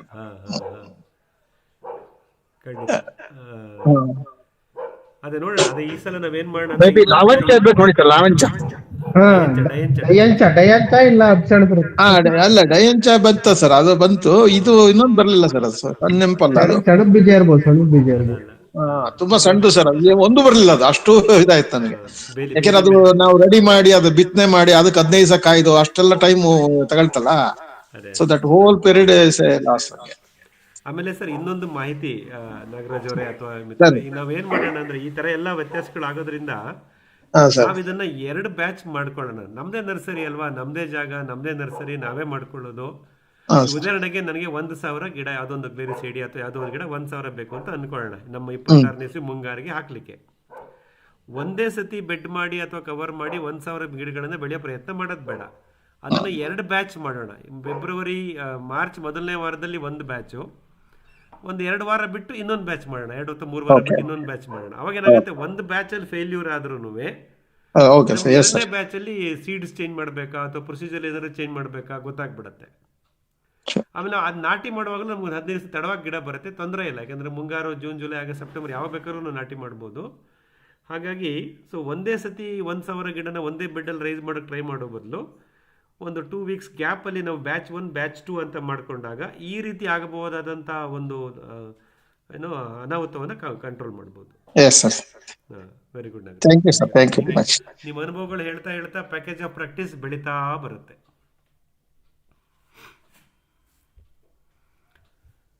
ಸರ್ ನಮಸ್ಕಾರ, ನಾನು ಅನಂತ್ ಮಾತಾಡೋದು. ಇದು ನಮಗೆ ಈ ಟೈಮಲ್ಲಿ ನುಗ್ಗೆ ಬೀಜ ಡೈರೆಕ್ಟ್ ಹಾಕ್ಬೋದು, ಪ್ಯಾಕೆಟ್ ಹಾಕಿದ್ರೆ ಬೆಟರ ಯಾವ ತರ ಅನ್ನೋದು ಒಂದು ಪ್ರಶ್ನೆ ಸರ್ ನಂದು. ಆಮೇಲೆ ಸರಿ, ಆಯ್ತಾ, ಹೇಳ್ಬೋದಾ? ಹೇಳಿ ಹೇಳಿ ಸರ್, ಹೇಳಿ ಸರ್. ನೇರ ಬಿತ್ತನೆ ಈ ಸಮಯದಲ್ಲಿ ಫೆಬ್ರವರಿ ಮಾರ್ಚ್ ಏಪ್ರಿಲ್ ಒಳ್ಳೇದಲ್ಲ. ಮುಖ್ಯ ಭೂಮಿಗೆ ನೇರವಾಗಿ ಬಿತ್ತನೆ ಮಾಡಕ್ಕೆ ಪೂರಕವಾದ ವಾತಾವರಣ ಪ್ರಕೃತಿ ಇವಾಗ ಸೃಷ್ಟಿ ಮಾಡಿಲ್ಲ. ನೇರ ಬಿತ್ತನೆ ಬೀಜವನ್ನು ಬೆಳೆದು ಭೂಮಿಯಲ್ಲಿ ಗಿಡಗಳನ್ನು ಬೆಳೆಸೋದಕ್ಕೆ ನಾವು ಮುಂಗಾರು ಕಾಯಲೇಬೇಕು. ಹಾಗಾಗಿ ದಯವಿಟ್ಟು ಈಗ ನೇರ ಬಿತ್ತನೆ ಮಾಡಬೇಡ್ರಿ. ಸೊ ಈಗ ನೀವು ಮಾಡಂಗಿದ್ರೆ ನೀವು ಹೇಳ್ದಂಗೆ ಯಾವ್ದಾದ್ರು ವಿಧಾನದಲ್ಲಿ ನರ್ಸರಿ ಮಾಡ್ಕೊಂಡು ಬೆಳೆಸ್ಕೊಳ್ಳಿ. ನಂತರ ವಿಂಕ್ಲರ್ ಇತ್ತಲ್ಲ ಸರ್, ವಿಂಕ್ಲರ್ ನೀರು ಸಫಿಸಿಯೆಂಟ್ ನೀರು ಇರೋದ್ರಿಂದ ನಾನು ಆತರ ಮಾಡಿದ್ರೆ ಹೆಂಗೆ ಬರಲ್ಲ ಅಂತೀರಾ? ಅದು ಆಕ್ಚುಲಿ ಇಲ್ಲ ಸರ್, ನೀರು ಒಂದೇ ಅಲ್ಲ, ಪಂಚಭೂತಗಳಲ್ಲಿ ನೀರು ಒಂದಷ್ಟೇ. ಓಕೆ ಓಕೆ ಓಕೆ, 4-5 ವೇರಿಯೇಬಲ್ಸ್ ಇರುತ್ತೆ. ಪೂರಕವಾದ ವಾತಾವರಣ ಸೃಷ್ಟಿಯಾಗೋದು ಪೂರ್ವ ಮುಂಗಾರು ಮಳೆ ಬಂದ್ಮೇಲೆನೆ. ನೀವತ್ತು ನರ್ಸರಿ ಮಾಡಿ ಗಿಡ ಮಾಡ್ಕೊಂಡಿದ್ರೆ ನಾಟಿ ಮಾಡ್ರಿ. ಬಿತ್ತನೆ ಮಾಡೋದು ಬೇಡ, ನರ್ಸರಿ ಮಾಡ್ಕೊಳ್ಳೋಣ. ಅಥವಾ ನರ್ಸರಿ ಮಾಡಿದ ಗಿಡಗಳು ಸಿಕ್ಕಿದ್ರೆ ಈಗ ನೀವು ತರಿಸಿ ನಾಟಿ ಮಾಡಬಹುದು. ಚಳಿಗಾಲ ಮುಗಿತಾ ಬಂತು, ಶಿವರಾತ್ರಿ ಬರುತ್ತಲ್ಲ ಶನಿವಾರ. ಸೊ ಪಶ್ಚಿಮದ ಗಾಳಿ ಬೀಸಕ್ಕೆ ಶುರು ಆಗುತ್ತೆ. ಸಂಜೆ ನಿಮ್ಮ ತೋಟದಲ್ಲಿ ಸಂಜೆ 5 ಗಂಟೆ ಮೇಲೆ ಗಮನಿಸ್ತಾ ಇರಿ, ಪಶ್ಚಿಮದ ಗಾಳಿ ಬೀಸುತ್ತೆ. ಬೀಸ್ತಾ ಇದೆ ಅಂದ್ರೆ ಪೂರಕವಾದ ವಾತಾವರಣ ಸೃಷ್ಟಿ ಆಗ್ತಾ ಇದೆ ಅಂತ. ಇನ್ನೊಂದು ಸರ್, ಇನ್ನೊಂದು ಅರಿಶಿನ ಪ್ಲಸ್ ಇದು ಸುಗ್ಗಿದು ನಂಗೆ ಸ್ವಲ್ಪ ಇದು ಬೇಕಾಗಿತ್ತು, ಎಲ್ಲಿ ಸಿಗುತ್ತೆ ಸ್ವಲ್ಪ ಹಾಕೋಣ ಅಂತ ಅನ್ಕೊಂಡಿದ್ದೆ. ಅದೇ ಸಾವಯವದಲ್ಲಿ ಬೆಳೆದಿರೋದು ಹುಡುಕ್ಬೇಕು. ನಮ್ಮನೇಲಿ ಸ್ವಲ್ಪ ಇದೆ ಸಾವಯವದಲ್ಲಿ ಬೆಳೆದಿರೋ ಅರಿಶಿನ, ಅದನ್ನ ಕಿತ್ತಿಟ್ಟಿದ್ದೀವಿ, ದೊಡ್ಡಬಳ್ಳಾಪುರದಲ್ಲಿದೆ. ಆದ್ರೆ ನಿಮ್ಗೆ ತಲುಪಿಸ್ತೀನಿ ಕಡಿಮೆ ಸಂಖ್ಯೆಯಲ್ಲಿ, ಕಡಿಮೆ ಕ್ವಾಂಟಿಟಿ. ಮಂಜುನಾಥ್ ಸರ್, ಹೇಳಿ. ಸಾವಯವದಲ್ಲಿ ಬೆಳೆದಿರೋ ಅರಿಶಿಣ ಎಷ್ಟು ಕ್ವಿಂಟಾಲ್ ಬೇಕಾದ್ರೂ ನಾನು ಕೊಡಿಸ್ತೀನಿ ಸರ್, ನನ್ನ ಫ್ರೆಂಡ್ ಹತ್ರ ಇದೆ. ಧರ್ಮಣ್ಣವ್ರು ಇದ್ದಾರೆ, ಧರ್ಮಣ್ಣವ್ರ ಕಡೆಯಿಂದ ಬಂತು ವಿಚಾರ. ಆದ್ರೆ ಬೇಗ ಹೇಳ್ಬೇಕು ಈ ಅಡ್ವಾನ್ಸ್ ಆಗಿ, ಯಾಕೆಂತಂದ್ರೆ ಅವ್ರು ಕಿತ್ತು ಮತ್ತೆ ಇಟ್ಕೊಳಕ್ ಬರಲ್ಲ ಅದು. ಹಾಗಾಗಿ ಎಷ್ಟು ಕ್ವಾಂಟಿಟಿ ಬೇಕು ಏನು ಅನ್ನೋದು ನೀವು ಮೈಸೂರಿಗೆ ಬರ್ಬೇಕಾಗತ್ತೆ ತಗೊಂಡೋಗೋದಕ್ಕೆ. ಸರ್, ಅದು ನಮ್ಗೆ ಹೊಸದಾಗಿ ಮಾಡ್ಬೇಕಂತಂದ್ರೆ ಇವಾಗ ಗಿಡಗಳ ಮಧ್ಯದಲ್ಲೇ ಅರಿಶಿನ ಬೆಳಿಬೇಕಂತಂದ್ರೆ ಅಂದ್ರೆ ನಂದು ಮೋಸಂಬಿ ಗಿಡ ಇದೆ. ಈಗ ಮೋಸಂಬಿ ಗಿಡ 18x18 ಇದೆ ಸರ್. ಮಧ್ಯದಲ್ಲಿ ನಾನು ಹಾಕ್ಬೇಕಂತ ಇದ್ದೀನಿ ಅರಿಶಿನದ್ದು. ನಂದೊಂದು 5 ಎಕರೆ ಇದೆ ಸರ್. ನಿಮ್ಮ ಅಂದಾಜು ಪ್ರಕಾರ ಅಂದ್ರೆ ನಿಮ್ನ ಕೇಳ್ತಾ ಇದ್ದೀನಿ ಅಷ್ಟೇ, ನಿಮ್ಗೆ ಗೊತ್ತಿದ್ರೆ ಹೇಳಿ ಸರ್. ಅರಿಶಿನ ಅಂದ್ರೆ ಅದು ಎಷ್ಟುವರೆಗೆ ನಮಗೆ ಬೇಕಾಗ್ಬೋದು, ಅಥವಾ 1 ಎಕರೆಗೆ ಅಂತಂದ್ರೆ ಕೂಡ ಎಷ್ಟಾಗ್ಬೋದು ಅಂತ ಏನನ್ನ ಹೇಳ್ಬಲ್ರ ಸರ್? ನಂದು 1 ಎಕರೆಗೆ 110 ಗಿಡಗಳು ಹಾಕಿದೀವಿ, 18x18. ಮಧ್ಯದಲ್ಲಿ ಇಟ್ಕೊಂಡು ಅರಿಶಿನ ಬೆಳೆಸ್ಬೇಕಂತ ಇದೀನಿ. ಅಂದ್ರೆ ನನ್ಗೆ ಫ್ರೆಶರ್ ನಾನು ಇದರಲ್ಲಿ ಅರಿಶಿನದಲ್ಲಿ. ಸೊ ಎಷ್ಟು ಬೇಕಾಗದಂತ ಐಡಿಯಾ ಇಲ್ಲ. ಏನನ್ನ ಅದು ಕ್ಯಾಲ್ಕುಲೇಷನ್ ಅಥವಾ ಏನೋ ನಿಮ್ಗೆ ಏನಾನ ಐಡಿಯಾ ಇದ್ರೆ ತಿಳಿಸಿ ಸರ್. ಒಂದು 6 ಕ್ವಿಂಟಾಲ್ ಬೇಕಾಗುತ್ತೆ 1 ಎಕರೆಗೆ. ಸರಿ ಸರ್, ಓಕೆ. ಆದ್ರೆ ಗಿಡ ಇದೆಯಲ್ಲ, ಗಿಡದಿಂದ 1-2 ಅಡಿ ಬಿಟ್ಟು ಹಾಕಿ. ಏನಕ್ಕೆ ಅಂತಂದ್ರೆ ಅರಿಶಿನ ಕೀಳ್ಬೇಕಾದ್ರೆ ಗಿಡಗಳ ಬೇರಿಗೆ ಡ್ಯಾಮೇಜ್ ಆಗಬಾರ್ದು. ಹಾಗಾಗಿ ಸ್ವಲ್ಪ ಗಿಡ ಇರೋ ಜಾಗದಲ್ಲಿ ಸ್ವಲ್ಪ ಸ್ಪೇಸ್ ಕೊಟ್ಟು ಹಾಕಿ. ಸರಿ ಸರ್, ಓಕೆ, ಥ್ಯಾಂಕ್ ಯು. ಆದಷ್ಟು ತಿರುಮಲ ಪ್ರಸಾದ್ ಅವರೇ, ಈ ಅಂತರ ಬೆಳೆಗಳನ್ನು ಮಾಡುವಾಗ ಮಿಶ್ರ ಬೆಳೆಯಲ್ಲಿ ಅಂತರಗಳನ್ನು ಚೆನ್ನಾಗಿ ಕಾಪಾಡಬೇಕು, ಧರ್ಮಣ್ಣ ಹೇಳ್ದಂಗೆ. ಸೊ ಹಾಗಾಗಿ ನೀವು ಅಂತರವನ್ನು ಜಾಸ್ತಿ ಮಾಡ್ತಾ ಬನ್ನಿ. ಆಮೇಲೆ ಗಿಡದಿಂದ ಗಿಡಕ್ಕೂ ಅಂತರ ಜಾಸ್ತಿ ಮಾಡ್ತಾ ಬನ್ನಿ, ಏನು ತೊಂದರೆ ಇಲ್ಲ. ಎಷ್ಟು ಗಾಳಿ ಆಡೋಕೆ ಆಗುತ್ತೋ ಅಷ್ಟು ಒಳ್ಳೆಯದಾಗುತ್ತೆ. ನಾನೊಂದು ಪ್ರಯೋಗ ಮಾಡಿದ್ದೆ ನಮ್ಮ MS ಫಾರ್ಮ್ನಲ್ಲಿ, ಒಂದು ವಿಡಿಯೋ ಮಾಡಿ ಹಾಕಿದ್ದೀನಿ. ಅರಿಶಿನ ಹಾಕುವಾಗ ಅರಿಶಿನ ಒಂದು ಸಾಲಲ್ಲಿ ಹಾಕಿ ರೈಸ್ಡ್ ಬೆಡ್ಡಲ್ಲಿ, ಅದ್ರ ಪಕ್ಕ ನನ್ನ ಸೆಣಬು ಬೆಳೆದಿದ್ದೆ. ಅಲ್ಪಾವಧಿ ಸಾರ್ವಜನಿಕ ಸ್ಥಿರೀಕರಣ ಸಸ್ಯ ಅಂತ ಹೇಳಿ, ಅದು ವಿಡಿಯೋ ಇದೆ ನನ್ನ ಯೂಟ್ಯೂಬ್ ಚಾನಲ್, ನೀವು ಗಮನಿಸ್ಬೋದು. ಲಾಸ್ಟ್ ಇಯರು ಮೇ 25ರಲ್ಲಿ, ಜೂನಲ್ಲಿ ಇದಕ್ಕೆಲ್ಲ ನಿಮ್ಗೆ ಅವಕಾಶ ಆಗುತ್ತೆ. ಸೊ ಸಾಲಿನಿಂದ ಸಾಲಿಗೆ ಗಿಡದಿಂದ ಗಿಡಕ್ಕೆ ಅಂತರವನ್ನು ಜಾಸ್ತಿ ಮಾಡಿ, ಹೈ ಡೆನ್ಸಿಟಿ ಅದೆಲ್ಲ ಬೇಡ ನೈಸರ್ಗಿಕ ಕೃಷಿನಲ್ಲಿ. ಆವಾಗ ನೀವು ಈ ರೀತಿ ದ್ವಿದಳ ಧಾನ್ಯ ಬೆಳೆಗಳನ್ನು, ಸೆಣಬು, ಡಯಾಂಚ ಅಥವಾ ಬೇರೆ ಯಾವುದೇ ಗಿಡಗಳನ್ನು ನಿಮ್ಮ ಅರಿಶಿನ ಜೊತೆ ಬೆಳೆಸೋದ್ರಿಂದ ಅರಿಶಿಣದ ಪ್ರಥಮ ಹಂತದಲ್ಲಿ 3 ತಿಂಗಳು ಅದರದ್ದು ವೆಜಿಟೇಟಿವ್ ಗ್ರೋತ್ ಫೇಸ್ ಟೈಮಲ್ಲಿ ನಮ್ಮ ಈ ಸೆಣಬು ಡಯಾಂಚ ಅದನ್ನು ಚೆನ್ನಾಗಿ ನೋಡ್ಕೊಳ್ಳುತ್ತೆ. ಹಾಗಾಗಿ ಅಂತರ ಜಾಸ್ತಿ ಮಾಡಿ ಗಿಡದಿಂದ ಗಿಡಕ್ಕೆ, ಸಾಲಿನಿಂದ ಸಾಲಿಗೆ. ಮತ್ತು ಮಿಶ್ರ ಬೆಳೆಯಾಗಿ ಅಥವಾ ಸಾರ್ವಜನಿಕ ಸ್ಥಿರೀಕರಣಕ್ಕೆ ಈ ಅಲ್ಪಾವಧಿ ಹಸಿರೆಲೆ ಗೊಬ್ಬರದ ಬೀಜಗಳನ್ನು ಜೊತೆಲಿ ಸೇರಿಸ್ತಾ ಬನ್ನಿ. ನನಗಂತೂ ಫಲಿತಾಂಶ ಚೆನ್ನಾಗಿ ಬಂದಿತ್ತು 2025ರಲ್ಲಿ. Okay sir, thank you. ನಮಸ್ಕಾರ, ಹರೀಶ್ ಪಾಟೀಲ್ ಮಾತಾಡೋದು. ಹೇಳಿ ಸರ್, ಕೇಳಿಸ್ತಿದೆ, ಹೇಳಿ, ಪ್ರಶ್ನೆ ಕೇಳಿ. ಏನಿಲ್ಲ, ಲೈಕ್ ನನಗೊಂದು ನೋಡ್ತಿದ್ದೆ, ರಿಸರ್ಚ್ ಮಾಡ್ತಿದ್ದೆ, ಟ್ರಾನ್ಸಿಷನ್ ಫ್ರಮ್ ಟ್ರೆಡಿಷನ್ ಅಂದ್ರೆ ಲೈಕ್ ಕೆಮಿಕಲ್ ಬೇಸ್ಡ್ ಫಾರ್ಮಿಂಗ್ ಇಂದ ಇದಕ್ಕೆ ನ್ಯಾಚುರಲ್ ಆಗಿ ಟ್ರಾನ್ಸಿಷನ್ ಒಂದು ಏನಾದ್ರು ಇನ್ಫಾರ್ಮೇಶನ್ ಇದ್ರೆ ಲೈಕ್ 100% ಹೋಗ್ಬೋದಾ, all of a sudden or slowly ಕ್ರಮೇಣ ಹೋಗ್ಬೋದಾ, ಸ್ವಲ್ಪ ಕ್ವಶನ್ ಇತ್ತು. ಲೈಕ್ ನಮ್ದು ಕಂಪ್ಲೀಟ್ ಕಮರ್ಷಿಯಲ್ ಅಂದ್ರೆ ನಾರ್ತ್ ಕರ್ನಾಟಕ ಸೈಡ್ ನಮ್ದು ಬ್ಲಾಕ್ ಸಾಯಿಲ್, ನಾ ಲಾಸ್ಟ್ ಟೈಮ್ ಮಾತಾಡಿದ್ದೆ. ಸೊ ಹಂಗಾಗಿ ಸ್ವಲ್ಪ ಅದ್ರ ಬಗ್ಗೆ ಸ್ವಲ್ಪ ಮಾಹಿತಿ ಬೇಕಾಗಿತ್ತು ಸರ್. ಸರ್, ನನಗೊಂದು ವಾಟ್ಸಪ್ಪಲ್ಲಿ ಮೆಸೇಜ್ ಹಾಕಿ, ಇದ್ರ ಬಗ್ಗೆನೇ ಒಂದು ವೆಬಿನಾರ್ ಆಗಿದೆ. ಓಕೆ. ರಾಸಾಯನಿಕ ಕೃಷಿಯಿಂದ ಸಾವಯವ ಕೃಷಿಗೆ ಹೊರಡುವ ಮುನ್ನ ಹೇಗೆ ಹೊರಡಬೇಕು, ಹೇಗೆ ಮಾಡಬೇಕು ಅಂತ ನಮ್ಮ ವೆಬಿನಾರಲ್ಲಿ ಇದೆ. ಮೋಸ್ಟ್ಲಿ ಅಕ್ಟೋಬರಲ್ಲಿ ಅನಿಸುತ್ತೆ. ಹುಡುಕ್ಬಿಟ್ಟು ನಿಮ್ಗೆ ಅದ್ರ ಲಿಂಕ್ ಕಳಿಸ್ತೀನಿ, ನಮ್ಮ ಯೂಟ್ಯೂಬ್ ಚಾನಲಲ್ಲಿದೆ. ಅದಕ್ಕೆ 45 ನಿಮಿಷದ ಮಾಹಿತಿ ಅದರಲ್ಲಿ ಇರುತ್ತೆ ಸರ್. ಬಟ್ ಸೂಕ್ಷ್ಮವಾಗಿ ನಾವು ಅದನ್ನು ರೀಕಾಲ್ ಮಾಡ್ಕೋಬೇಕು, ಎಲ್ರಿಗೂ ಅದು ಅನ್ವಯಿಸುತ್ತೆ ಅನ್ನೋ ಹಂಗಿದ್ರೆ. ಈಗ ನಾವುಗಳು ನೈಸರ್ಗಿಕ ಕೃಷಿ ಮಾಡ್ತಿದ್ದೀವಿ, ನಾವು ರಾಸಾಯನಿಕ ಕೃಷಿ ಮಾಡೋರನ್ನ ತುಂಬ ಜನನ ಭೇಟಿ ಮಾಡ್ತೀವಿ. ಆವಾಗ ನಾವು ಅವ್ರಿಗೆ ವಿಷಯ ಪ್ರಸ್ತಾಪ ಮಾಡಬೇಕು, ವಿಷ ರಾಸಾಯನಿಕ ಬಳಸ್ಬೇಡಿ ಕಣ್ರಪ್ಪ, ನೈಸರ್ಗಿಕ ಕೃಷಿಗೆ ಬನ್ನಿ ಅಂತ ಹೇಳಬೇಕು. ಆವಾಗ ನಮ್ಮಲ್ಲೂ ಆ ಮಾಹಿತಿಗಳಿದ್ದಷ್ಟು ಒಳ್ಳೆಯದು. ಹಾಗಾಗಿ ಎಲ್ರಿಗೂ ಬೆನಿಫಿಟ್ ಆಗಲಿ ಅಂತ ಸೂಕ್ಷ್ಮವಾಗಿ ಹೇಳ್ತೀನಿ ಸರ್.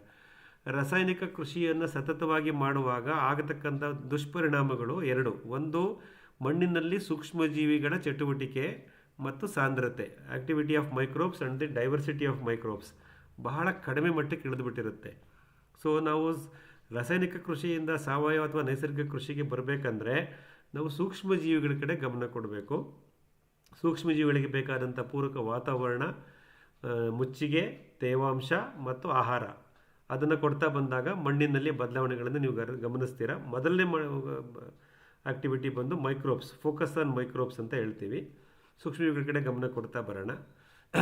ಸೂಕ್ಷ್ಮಜೀವಿಗಳು ಯಾಕೆ ಮುಖ್ಯ ಆಗುತ್ತೆ ಅಂತಂದರೆ, ಸತತವಾಗಿ ರಾಸಾಯನಿಕ ಒಳಸರಿಗಳನ್ನು ಬಳಸಿದಂತಹ ಕೃಷಿ ಭೂಮಿಯ ಮೇಲ್ಮಣ್ಣಿನಲ್ಲಿ, the top soil of regular usage of chemical fertiliser, ಅದರಲ್ಲಿ ನಮ್ಮ ರಾಸಾಯನಿಕ ಕೃಷಿಕ ಮಿತ್ರರು ಏನು ಬಳಸಿರ್ತಾರೆ ರಾಸಾಯನಿಕ ಗೊಬ್ಬರಗಳು, ಅವು ಸಾಕಷ್ಟು ಅಲ್ಲೇ ಡಿಪಾಸಿಟ್ ಆಗಿರುತ್ತೆ.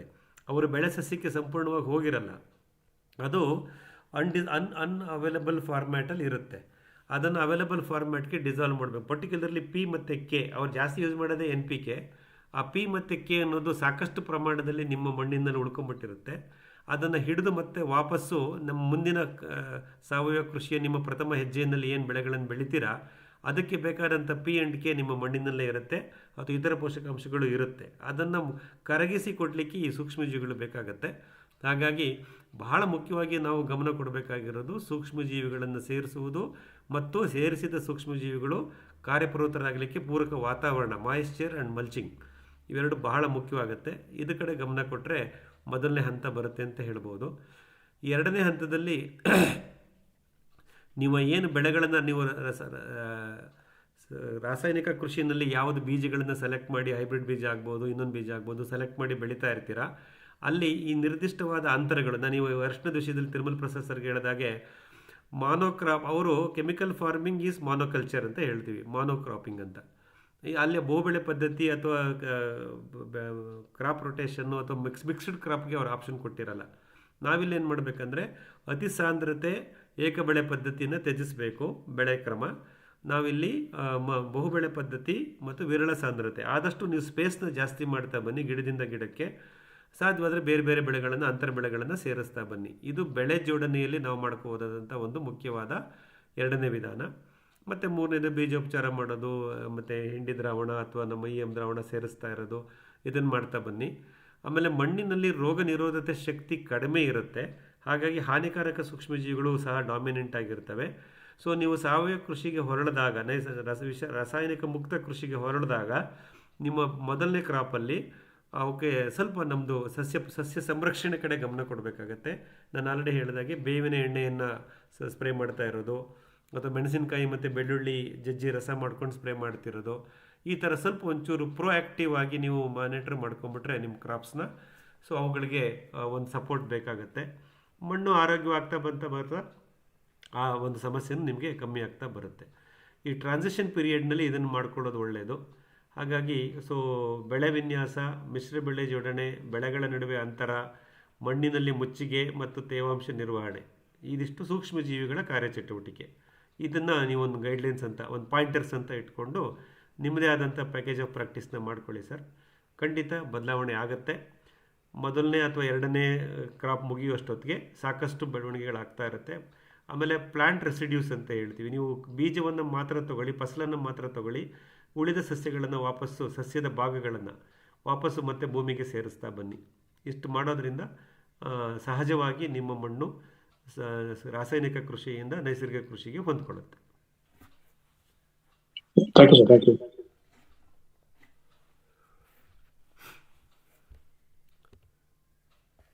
ಕೇಳಿಯಪ್ಪ, ಇನ್ನೇನಾರು? 9:30.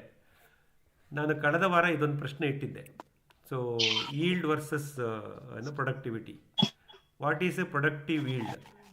ನಾವು ನೈಸರ್ಗಿಕ ಕೃಷಿನಲ್ಲಿ ನಾವು ಗಮನಿಸಬೇಕಾಗಿರೋದು ಪ್ರೊಡಕ್ಟಿವ್ ಈಲ್ಡ್. ನಮ್ಗೆ ಇಳುವರಿ ಬೇಕು, ಆದರೆ ಅದು ಪ್ರೊಡಕ್ಟಿವ್ ಈಲ್ಡ್ ಥರ ಆಗಿರಬೇಕು. ಅಂದರೆ ಯಾವುದೇ ರೀತಿಯ ಒಂದು ಹಾನಿ ಆಗದಲೆ, ಪರಿಸರಕ್ಕೆ ಹಾನಿ ಆಗದಲೆ ನಾವು ನಮ್ಮ ಆಹಾರವನ್ನು ಅಥವಾ ನಮ್ಮ ಬೆಳೆಯನ್ನು ನಾವು ಬೆಳ್ಕೊತೀವಿ. ಸೊ ನಾವು ಅದನ್ನು ಇಳುವರಿಗೋಸ್ಕರ ನಾವು ನೋಡಲ್ಲ, ನಾವು ಅದನ್ನು ಪ್ರೊಡಕ್ಟಿವ್ ಈಲ್ಡ್ ಅಂತ ಹೇಳ್ತೀವಿ. ಸೊ ಇವತ್ತಿನ ಒಂದು ವಿಷಯ ಅದೇ, ಈ ಪ್ರೊಡಕ್ಟಿವ್ ಈಲ್ಡ್ ಬಗ್ಗೆ ನಾವೆಲ್ಲ ಇವತ್ತೇ ನಾನು ಮಾತಾಡೋದು ಇದ್ರ ಬಗ್ಗೆ. ಪ್ರಶ್ನೆ ಬಿಟ್ಟಿದ್ದೀನಿ ಅಷ್ಟೇ ಇಲ್ಲಿ. What is productive yield and how this yield differs from this productivity? So ಉತ್ಪಾದಕತೆ ಮತ್ತು ಇಳುವರಿ. ಸೊ ಇಳುವರಿ ಅಂದರೆ ಏನು, ಉತ್ಪಾದಕತೆ ಅಂದರೆ ಏನು? ಉತ್ಪಾದಕತೆಯನ್ನು ಸರಿದೂಗಿಸಿಕೊಂಡು ಹೋಗುವಂತಹ ಇಳುವರಿಯೇ ನಮ್ಮ ನೈಸರ್ಗಿಕ ಕೃಷಿ. ಹಾಗಾಗಿ ಈ ನೈಸರ್ಗಿಕ ಕೃಷಿಯ ಒಂದು ಮುಖ್ಯವಾದ ಒಂದು ಫಲಿತಾಂಶ ಏನಪ್ಪ ಅಂದರೆ ಉತ್ಪಾದಕತೆಯನ್ನು ಒಳಗೊಂಡಂತಹ ಇಳುವರಿ. So the yield with productivity, productive yield ಅಂತ ಕರೆಯೋಣ. ಸೊ ಇದನ್ನು ಹೇಗೆ ನಾವು ಸಾಧಿಸ್ತೀವಿ ನಮ್ಮ ನೈಸರ್ಗಿಕ ಕೃಷಿಯಲ್ಲಿ ವರ್ಷದ ನಂತರ ಅನ್ನೋದನ್ನು ನಾವು ಗಮನಿಸ್ತಾ ಬರೋಣ. So how do we aim it, how do we aim to get this result in our principles of natural farming. So ಇದ್ರ ಬಗ್ಗೆ ನೀವು ಗಮನಿಸ್ತಾ ಬನ್ನಿ. ಸೊ 2026 ಈ ಕ್ಯಾಲೆಂಡರ್ ಇಯರ್ನಲ್ಲಿ ನಾವು ಏನು ಬೆಳೆಗಳನ್ನು ಕಟಾವು ಮಾಡ್ತೀವಿ, ಅದು ಅಲ್ಪಾವಧಿ ಬೆಳೆ ಆಗ್ಬೋದು, ಬಹುವಾರ್ಷಿಕ ದೀರ್ಘಾವಧಿ ಬೆಳೆ ಆಗಿರ್ಬೋದು.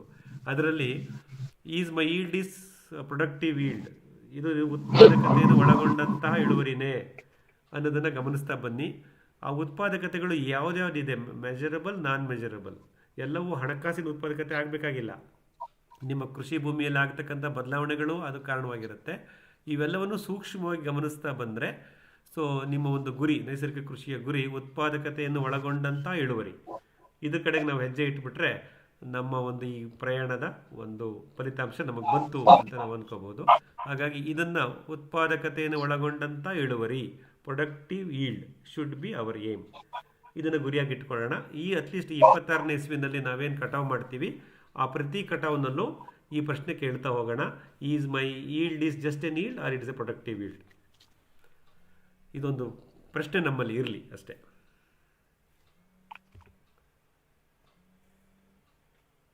ಸರ್ ನಮಸ್ಕಾರ. ಹೇಳಿಯಪ್ಪ. ನಾನು ಸರ್ ಯೂಸುಫ್. ನಮಸ್ಕಾರ ಯೂಸುಫ್ ಸರ್, ಹೇಳಿ. ಹಲೋ, ಹೇಗಿದ್ದೀರಾ ಸರ್? ಕೇಳಿಸ್ತಾ ಇದೆ, ಹೇಳಿಯಪ್ಪ. ಸರ್ ನನ್ನ ಪ್ರಶ್ನೆ ಸ್ವಲ್ಪ ಹೊಸಬ, ಎಲ್ಲರಿಗೂ ನಿಮಗೆ ಗೊತ್ತಿದೆ. ನಾನು ನನ್ನ ಮಾವಿನ ತೋಟದಲ್ಲಿ ಬೋರ್ ಇಲ್ಲ. ಈ ಸಲ ಇನ್ನು ಯಾವ್ದು ಇದು ಏನು ಹೇಳುದು, ವಾರ್ಮಿ ವಾಶು ಮತ್ತೆ ಪಂಚಗವ್ಯನ ಸ್ಪ್ರೇ ಮಾಡಿಸಿದ್ದೀನಿ. ಮತ್ತೆ ಏನಾದ್ರು ಮಾಡ್ಬೇಕಾ ಇವಾಗ? ಮತ್ತೆ ಈಗ ಮಾವಿನ ಬೆಳೆ ಬಗ್ಗೆ ಅನುಭವ ಇರೋರು ಯಾರು ಹೇಳ್ತೀರಾ? ನನಗೆ ಅನುಭವ ಇಲ್ಲ. ಮಿತ್ರರೇ, ಯಾರಿಗಾರು ಮಾವಿನ ಬಗ್ಗೆ ಅನುಭವ ಇದ್ರೆ ಹೇಳ್ತೀರಾ? ನಮ್ಮ ಯೂಸುಫ್ ಸರ್. ಧರ್ಮೇಂದ್ರ ಸರ್ದು ಇದೆ. ಸರ್, ನಿಮ್ಮ ತೋಟ ಶ್ರೀನಿವಾಸಪುರ ಅಲ್ಲ, ಕೋಲಾರ ಜಿಲ್ಲೆ? ಹೌದು, ಶ್ರೀನಿವಾಸಪುರ ಅಲ್ಲ, ಚಿಂತಾಮಣಿ ತಾಲೂಕು, ಚಿಕ್ಕಬಳ್ಳಾಪುರ ಡಿಸ್ಟಿಕ್, ಆನೂರು ಗ್ರಾಮ. ಹಾಂ, ಸರಿ ಸರ್. ಸರ್, ನೀವು ಈ ಕೊಟ್ಟಿರೋದು ಮಾವಲ್ಲಿ ತೋತಾಪುರಿ ಒಂದು 80% ಇದೆ, ಪ್ಲಸ್ ಮಲ್ಗೂಬಾ ಇದೆ. ಖಂಡಿತ ಸರ್. ಹೌದು ಸರ್. ಈಗ ನೀವು ಎಲೆಗಳ ಮೇಲೆ ಸಿಂಪಡಣೆ ಮಾಡ್ತೀವಲ್ಲ, ಫಾಲಿಯರ್ ಸ್ಪ್ರೇ, ಅದ್ರ ಮುಖಾಂತರ ನೀವು ಪೋಷಕಾಂಶ ಹೌದು ಸರ್. ಕೊಡ್ತಾ ಬಂದಿದ್ರೆ ನಿಮ್ಮ ಗಿಡಗಳಿಗೆ ಬಹಳ ಒಳ್ಳೆಯದು. ಇದು ನಿಮಗೆ ಶೀಘ್ರ ಪರಿಣಾಮ ಬೀರುತ್ತೆ. ಎಲೆಗಳ ಮೇಲೆ ಬಿದ್ದಂಥ ಪೋಷಕಾಂಶಗಳನ್ನು ಹೀರ್ಕೊಂಡು ನಿಮ್ಮ ಗಿಡಗಳು ಚೆನ್ನಾಗಿ ಬೆಳೀತವೆ, ಫಸಲು ಚೆನ್ನಾಗಿ ಬರೋಕ್ಕೆ, ಫಸಲಿನ ಗುಣಮಟ್ಟ ಉತ್ತಮವಾಗಲಿಕ್ಕೆ ಸಹಕಾರಿ ಆಗುತ್ತೆ. ಆದರೆ ಅದರ ಜೊತೆಗೆ ಮಣ್ಣಿನಲ್ಲಿ, ನಿಮ್ಮ ಮಾವಿನ ಗಿಡದ ಬೇರು ವಲಯದ ಮಣ್ಣಿನಲ್ಲಿ ಸಾವಯವ ಅಂಶ ಮತ್ತು ಸೂಕ್ಷ್ಮ ಜೀವಿಗಳ ಚಟುವಟಿಕೆ, ಅಂದರೆ ತೇವಾಂಶ ನಿರ್ವಹಣೆ ಮಾಡೋದು, ಮುಚ್ಚಿಕೆ ಮಾಡೋದು, ಮತ್ತು ಸೂಕ್ಷ್ಮ ಜೀವಿಗಳಿಗೆ ಕಾರ್ಯ ಮಾಡಿಕೊಡೋದು, ಪೂರಕವಾದ ಒಂದು ವಾತಾವರಣ ಸೃಷ್ಟಿ ಮಾಡೋದು, ಫೇವರಬಲ್ ಕಂಡೀಷನ್ ಫಾರ್ ಮೈಕ್ರೋಬ್ಸ್, ಆ ಕಡೆಗೆ ಸ್ವಲ್ಪ ಗಮನ ಕೊಡಿ ಸರ್. ನಿಮ್ಮ ಮಾವಿನ ಮರದ ಇದು ಟ್ಯಾಪ್ ರೂಟ್ ಪ್ಲಾಂಟ್ ಆದ್ರಿಂದ, ಸಸ್ಯ ಆದ್ರಿಂದ, ಮಾವಿನ ಮರದ ಬುಡದಲ್ಲೇನೆ ಒಂದು 4 ರಿಂದ 5 ಲೀಟ್ರ್ ಹಿಂಡಿ ದ್ರಾವಣ, ಒಂದು 200 ರಿಂದ 300 ml ಆಕ್ಟಿವೇಟೆಡ್ EM ಅದನ್ನು ಸೇರಿಸ್ತಾ ಬನ್ನಿ. ಸೊ ಮಣ್ಣಿಗೂ ಶಕ್ತಿ ತುಂಬ್ತಾ ಇದ್ದೀರಾ. ಎಲೆಗಳ ಮೇಲೆ ಸಿಂಪಡಣೆ ಓಕೆ, ಮಣ್ಣಿನ ಮುಖಾಂತರನೂ ಸಹ ನೀವು ಈ ಶಕ್ತಿಯನ್ನು ತುಂಬೋದ್ರಿಂದ ನಿಮ್ಮ ಗಿಡಗಳು ಆರೋಗ್ಯವಾಗಿ ಉತ್ಕೃಷ್ಟವಾಗಿ ಬೆಳೆಯುತ್ತವೆ, ಫಸಲಿನ ಗುಣಮಟ್ಟ ಸಹ ಉತ್ತಮವಾಗುತ್ತೆ. ಸರ್, ನಾನು ಹಿಂಡಿ ದ್ರಾವಣ ಅನುಭವ, ಇದು ಮೋಸಂಬಿ ಗಿಡದಲ್ಲಿ ನಾನು ಮಾಡ್ತಿರೋದನ್ನ ನಾನು ಅವ್ರಿಗೆ ಹೇಳ್ತೀನಿ. ಮಾಮೂಲಾಗಿ ಏನಂತಂದ್ರೆ ಅವ್ರು ಮಾಡಿದ panchagavya okay, very nice sir. Vermiwash, ನಾನು ಕೂಡ ವರ್ಮಿ ವಾಶ್ ಕೂಡ ಸ್ಪ್ರೇ ಮಾಡ್ತಾ ಇದ್ದೀನಿ, ಪಂಚಗವ್ಯ ಮಾಡ್ತಾ ಇದ್ದೀನಿ. ಇದ್ರ ಜೊತೆಗೆ ನಾವು ಯಾವಾಗ ಮೇಲೆ ಕೊಡ್ತೀವಲ್ಲ ಸರ್, ಮೇಲೆ ಸ್ಪ್ರೇ ಮಾಡಿದಾಗ ಇಮಿಡಿಯೇಟ್ ಆಗಿ ಕೆಳಗೆ ಕೊಟ್ರೆ ಮೋರ್ ಎಫೆಕ್ಟಿವ್ನೆಸ್ ಇರುತ್ತೆ ಅಂತ ನನ್ನ ಅಭಿಪ್ರಾಯ ಸರ್. ಮೇಲೆ ಕೊಟ್ಟಾಗ ಕೆಳಗೆ ಅಥವಾ ಕೆಳಗೆ ಕೊಟ್ಟಾಗ ಮೇಲೆ ಇಮಿಡಿಯೇಟ್ ಆಗಿ ಆಕ್ಟಿವ್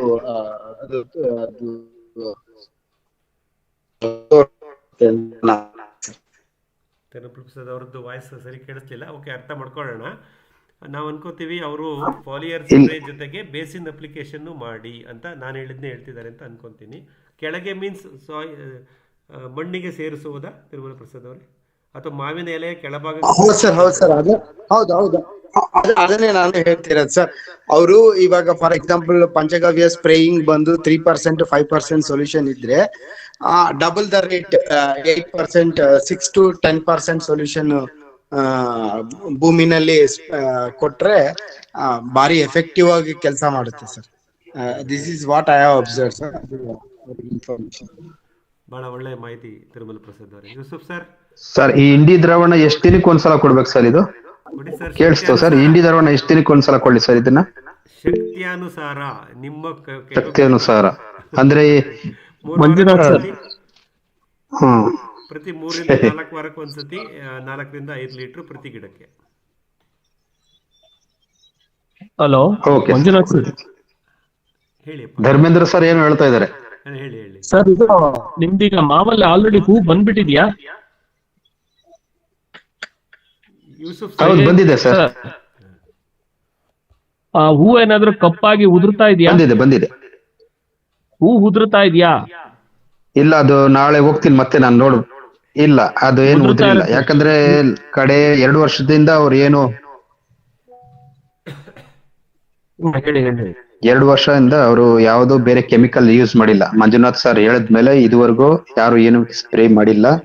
ನಾನು ಅದನ್ನೇ ಯಾವ್ದು ಭೂಮಿಗೆ 20 ವಿಧವಾದ ಬೀಜಾಂಶಗಳನ್ನ ಹಾಕಿ ಅದನ್ನ ಇದು ಮಾಡಿಟ್ಟಿದ್ದೀನಿ ಭೂಮಿನ. ಒಂದೇ ನನ್ನ ಮೈನಸ್ ಪಾಯಿಂಟ್ ಏನಂದ್ರೆ ಅದ್ರಲ್ಲಿ ಇನ್ನೂ ನಾನು ಬೋರ್ ಹಾಕಿಲ್ಲ, ನೀರು ಬಂದಿಲ್ಲ. ಮಾವಿಗೇನು ನೀರ್ ಅಷ್ಟು ಬೇಕಾಗಲ್ಲ ಸರ್. ಆಕ್ಚುಲಿ ಏನಂತಂದ್ರೆ ಬೆಳೆಯುವ ಸ್ಟೇಜ್ ಇರುತ್ತಲ್ಲ, ಅವಾಗ ಮಾತ್ರ ನೀರ್ ಬೇಕಾಗತ್ತೆ. ಯಾಕಂದ್ರೆ ನಮ್ಮ ಭಾಗದಲ್ಲಿ ಮೈಸೂರು ಡಿಸ್ಟಿಕ್ ಅಲ್ಲಿ ತುಂಬಾ ಮಾವು ಬೆಳೆಗಾರರಿದ್ದಾರೆ. ಈ ಕಡೆ HD ಕೋಟೆ, ಈ ಕಡೆ ಚಾಮರಾಜನಗರ ಬಾರ್ಡ್ರು, ಈ ಕಡೆ ಎಲ್ಲ ಇದ್ದಾರೆ. ಬಟ್ ಅವರೆಲ್ಲ ಮಳೆ ಆಶ್ರಯದಲ್ಲೇ ಬೆಳೀತಾ ಇರೋದು. ಯಾರು ಕೂಡ ನೀರ್ ಕೊಡಲ್ಲ. ಮಳೆಗಾಲದಲ್ಲಿ ಮಳೆ ಬರುತ್ತಲ್ಲ ಅಷ್ಟೇ ನೀರ್ ಅದಕ್ಕೆ. ಬಟ್ ಏನಂದ್ರೆ ನೀವು ಹ್ಯೂಮಸ್ ನ ಜಾಸ್ತಿ ಮಾಡ್ಕೋತಾ ಇದ್ದೀರಲ್ಲ, ಅದನ್ನೇ ಕಂಟಿನ್ಯೂ ಮಾಡಿ ನಿಮ್ಗೆ ಅದರಿಂದಾನೇ ತುಂಬಾ ಬೆನಿಫಿಟ್ ಸಿಗುತ್ತೆ. ವಾಟರ್ ಹೋಲ್ಡಿಂಗ್ ಕೆಪಾಸಿಟಿ ಆಟೋಮೆಟಿಕ್ ಆಗಿ ಚೆನ್ನಾಗಾಗುತ್ತೆ. ಸಾಧ್ಯವಾದ್ರೆ ಪ್ರತಿ ವರ್ಷ ಒಂದೊಂದ್ಸಾರಿ ಮಾವಿನ ಹೂ ಬರಕ್ಕಿಂತ ಮುಂಚೆ ಈ ಸಾಸಿವೆ ಹಿಂಡಿದು ದ್ರಾವಣ ಮಾಡ್ಕೊಂಡು ಅದನ್ನ ಸೋಸ್ಕೊಂಡು ಸರ್ ಒಂದು ಸ್ಪ್ರೇ ಕೊಡಿ ಹೂ ಬರಕ್ಕಿಂತ ಮುಂಚೆ. ತುಂಬಾ ಅಲ್ಟಿಮೇಟ್ ರಿಸಲ್ಟ್ ಇದೆ. ಏನಕ್ಕೆ ಅಂದ್ರೆ ಅದರಲ್ಲಿ ಫಂಗಲ್ ಇನ್ಫೆಕ್ಷನ್ ನ ಕಂಟ್ರೋಲ್ ಮಾಡುವಂತ ಕೆಪಾಸಿಟಿ ಇದೆ. ಏನಕ್ಕೆ ಅಂದ್ರೆ ಸಾಸಿವೆ ಹಿಂಡಿನಲ್ಲಿ ಸಲ್ಫರ್ ಇದೆ. ಸಲ್ಫರ್ ಏನಾಗುತ್ತೆ ಅಂತಂದ್ರೆ ಈ ಫಂಗಲ್ ಇನ್ಫೆಕ್ಷನ್ ನ ಕಂಟ್ರೋಲ್ ಮಾಡೋದಕ್ಕೆ ಬಹುಮುಖ್ಯವಾದ ಒಂದು ಪೋಷಕಾಂಶ ಸರ್. ಧರ್ಮೇಂದ್ರ ಸರ್, ನಿಮಗೊಂದು ಆಡ್ ಮಾಡ್ತೀನಿ. ನಿಮಗೆ ಸಾಸಿವೆ ಓಕೆ, ನೀವು ಅದು ತಪ್ಪು ಅಂತ ನಾ ಹೇಳ್ತಿಲ್ಲ. ಆಗ್ಲಿ ನೀವು ಸೀತಾಫಲದ ಎಲೆ ತಗೊಂಡ್ರೆ ಕೂಡ ಅದ್ರಲ್ಲೂ ಸೂಪರ್ ಆಗಿ ಇರುತ್ತೆ ಸರ್. ಸೀತಾಫಲದ ಬೀಜ ಹಿಂಡಿ ದ್ರಾವಣ ಇದು ಬೀಜದ್ದು ಇದು ಕಷಾಯ ಮಾಡಿದ್ರು ನಡೆಯುತ್ತೆ. ಇಲ್ಲಾಂದ್ರೆ ಅದನ್ನ ನೀವು ಚೆನ್ನಾಗಿ ಇದ್ ಮಾಡ್ಬಿಟ್ಟು ಸೇಮ್ ಬೇವಿನ ಎಲೆ ತರಾನೇ ಅದನ್ನು ರುಬ್ಬಿಬಿಟ್ಟು ಹಾಕಿ ಸ್ಪ್ರೇ ಮಾಡಿದ್ರೆ ಅಲ್ಟಿಮೇಟ್ ರಿಸಲ್ಟ್ ಬರುತ್ತೆ. ಅದು ಸಲ್ಫರ್ ಸೂಪರ್ ಕಂಟೆಂಟ್ ಇರುತ್ತೆ ಸೀತಾಫಲದಾಗಿ. ಅದು ನೀವು ಒಂದ್ಸರಿ ಟ್ರೈ ಮಾಡಿ ಸರ್. ಒಂದು ಎರಡನೇದು, ಎಲ್ಲಾ ತರದ್ದು ಫಂಗಸ್ ಹೋಗ್ಬೇಕು ಅಂತಂದ್ರೆ ನಮ್ಗೆ ಇದು papaya leaves ultimate sir.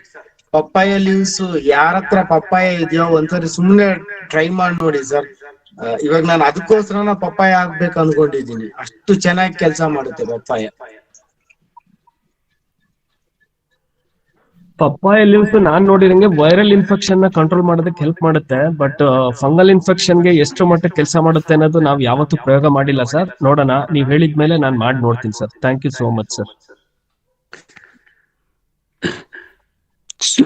Sir Manjunath sir ನಮಸ್ಕಾರ. ಯೂಸುಫ್ ಅವ್ರಿಗೆ ಮಾಹಿತಿ ಸಾಕಷ್ಟು ಸಿಕ್ಕಿದೆ ಅಂತ ಅನ್ಕೋತೀನಿ. ಹೇಳಿಯಪ್ಪ. ಸರ್ ಲಾಸ್ಟ್ ಟೈಮ್ ಮಾತಾಡಿದ್ವಿ. ಹೌದು ಸರ್, ತುಂಬಾ ಥ್ಯಾಂಕ್ಸ್ ಸರ್. ಲಾಸ್ಟ್ ಟೈಮ್ ಮಾತಾಡಿದ್ವಿ, ನೀವೇನ್ ಮಾತಾಡ್ತಿದ್ದೀರ ಅದನ್ನ ಒಂದು ವಿಡಿಯೋ ಮಾಡ್ಬಿಟ್ಟು ಕಳಿಸ್ತೀವಿ ಅಂತ.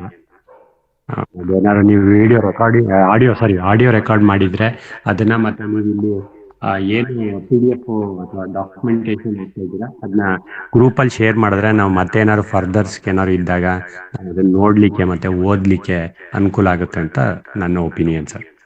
ಖಂಡಿತ ಸರ್, ಇದು ಆಲ್ರೆಡಿ ಆಗ್ತಾ ಇದೆ. ಕೆಲವು ವಾರಗಳಲ್ಲಿ ನನಗೆ ಸಮಸ್ಯೆ ಆಗುತ್ತೆ, ಇಂಟರ್ನೆಟ್ ಸಮಸ್ಯೆ ಅಥವಾ ಲ್ಯಾಪ್ಟಾಪಲ್ಲಿ ಸಮಸ್ಯೆ ಆದಾಗ ಇವತ್ತು ರೆಕಾರ್ಡ್ ಆಗ್ತಾ ಇದೆ. ಪ್ರತಿ ವಾರದ ಈ ಬುಧವಾರದ ನಮ್ಮದು ಏನು ಈ ಅನುಭವ ಹಂಚಿಕೆ ಕಾರ್ಯಕ್ರಮ ಇದೆಯಲ್ಲ, ಇದನ್ನು ಸಂಪೂರ್ಣವಾಗಿ ಮುದ್ರಣ ಮಾಡಿ ನನ್ನ ಪರ್ಸನಲ್ ಯೂಟ್ಯೂಬ್ ಚಾನಲಲ್ಲಿ ಅಪ್ಲೋಡ್ ಮಾಡಿ ಪ್ಲೇಲಿಸ್ಟಿಗೆ ಆ್ಯಡ್ ಮಾಡಿರ್ತೀನಿ ಸರ್. ಸೊ ನನಗೆ ಒಂಚೂರು ವಾಟ್ಸಪ್ಪಲ್ಲಿ ಬೆಳಗ್ಗೆ ಒಂದು ಮೆಸೇಜ್ ಕಳಿಸಿದ್ರೆ ನಿಮ್ಗೆ ಆ ಪ್ಲೇಲಿಸ್ಟ್ ಶೇರ್ ಮಾಡ್ತೀನಿ. ಎಲ್ಲ ಇನ್ಫಾರ್ಮೇಷನ್ ಅದ್ರಲ್ಲಿ ಸಿಗುತ್ತೆ ಸರ್. ಖಂಡಿತ ಇದೆ. ಯಾಕಂದ್ರೆ ನಾವ್ ಯಾವಾಗ್ಲೂ ಓದ್ತೀವಿ, ಯಾವಾಗ್ಲೂ ಓದ್ಬೇಕು ಅನ್ನಿಸ್ತದ ಅದನ್ನ ತಗೊಂತೀವಿ. ನಮ್ಗೇನೋ ಡೌಟ್ಸ್ ಬರುತ್ತೆ. ಯಾಕಂದ್ರೆ ಓದ್ದಾಗ್ಲೇನೆ ಅದ್ರ ಬಗ್ಗೆ ನಮ್ಗೆ ಡೌಟ್ ಸ್ಟಾರ್ಟ್ ಆಗೋದು. ಕೇಳ್ಬೇಕಾದ್ರೆ ಎಲ್ಲ ಕೇಳಿಸ್ಕೊಂಡಿರ್ತೀವಿ, ಓದ್ದಾಗ ಪ್ರಾಕ್ಟಿಕಲ್ ಆಗಿ ಮಾಡ್ಬೇಕಾದ್ರೆ ಡೌಟ್ ಸ್ಟಾರ್ಟ್ ಆಗುತ್ತೆ. ಯೂಟ್ಯೂಬ್ ಚಾನಲಲ್ಲಿ ಪ್ಲೇಲಿಸ್ಟ್ ಸೆಕ್ಷನಲ್ಲಿ www ವೆಡ್ನೆಸ್ಡೇ ವೆಬಿನಾರ್ ಅಂತ ಒಂದು ಪ್ಲೇಲಿಸ್ಟ್ ಇರುತ್ತೆ ಸರ್. ಅದನ್ನು ಕ್ಲಿಕ್ ಮಾಡಿದ್ರೆ ಕಳೆದ 32 ಎಪಿಸೋಡ್ದು ಅದರಲ್ಲಿ ಅಪ್ಲೋಡ್ ಆಗಿದೆ ಸರ್. ಆಗಿರುತ್ತೆ, ಬಟ್ ಅದರ್ವೈಸ್ ಆಲ್ಮೋಸ್ಟ್ 95% ಇದೆ ಸರ್ ಅಲ್ಲಿ. ತೊಂದರೆ ಇಲ್ಲ ಸರ್, ಅದನ್ನ ಗ್ರೂಪಲ್ಲೂ ಶೇರ್ ಮಾಡಿ. ಕೆಲವರು ಅವ್ರಿಗೆ ಗೊತ್ತಿರಲ್ಲ, ಇದನ್ನ ಕ್ಲಿಕ್ ಮಾಡಿದ್ರೆ ಅಟ್ಲೀಸ್ಟ್ ಅದು ಲಿಸ್ಟ್ ಬರುತ್ತೆ, ಅವ್ರಿಗೆ ಒಂಚೂರು ಹೆಲ್ಪ್ ಆಗುತ್ತೆ. ನಮ್ಮವ್ರಲ್ಲೇ ಕೆಲವರು ಕಾರ್ಯಕ್ರಮ ಅಟೆಂಡ್ ಮಾಡಿರಲ್ಲ. ಈಗ ನಾನು ಲೇಟ್ ಆಗಿ ಜಾಯ್ನ್ ಆದೆ. ನೀವು ವಾಟ್ಸಪ್ ನನಗೆ ಮೆಸೇಜ್ ಕಳಿಸಿದ್ರೆ ಬ್ರಾಡ್ಕಾಸ್ಟ್ ಗ್ರೂಪಲ್ಲಿ ನಿಮ್ಮನ್ನು ಆ್ಯಡ್ ಮಾಡ್ತೀವಿ. ನಿಮಗೆ ಈ ನಾಳೆ ಬೆಳಗ್ಗೆ ಅಪ್ಲೋಡ್ ಮಾಡಿದ ತಕ್ಷಣ ಅಲರ್ಟ್ ಬಂದ್ಬಿಡುತ್ತೆ. ಯೂಟ್ಯೂಬ್ ಅಪ್ಲೋಡ್ ಅಲರ್ಟ್ ಅಂತ ಬರುತ್ತೆ, ಅದರಲ್ಲಿ ಲಿಂಕ್ ಸಮೇತ ಇರುತ್ತೆ ಸರ್. ಸೊ ನನಗೊಂಚೂರು ವಾಟ್ಸಪ್ಪಲ್ಲಿ ಕಳಿಸ್ಕೊಡಿ, ನಾನು ಬ್ರಾಡ್ಕಾಸ್ಟ್ ಆ್ಯಡ್ ಮಾಡ್ತೀನಿ. ಒಳ್ಳೆಯದಪ್ಪ, ಧನ್ಯವಾದ. ಧರ್ಮ ಸರ್ ಏನೋ ಹೇಳಕ್ ಬಂದ್ರಿ? ಅದೇ ಕೇಳೋಣ ಅಂತ. ಧರ್ಮಣ್ಣ ಹೇಳಿಯಪ್ಪ.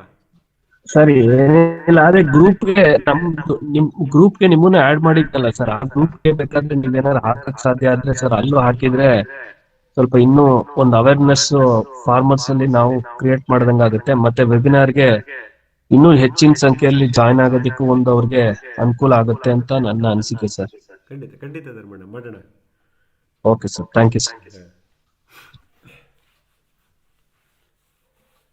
Thank you sir. ಒಳ್ಳೆಯದಪ್ಪ, ಧನ್ಯವಾದಗಳು.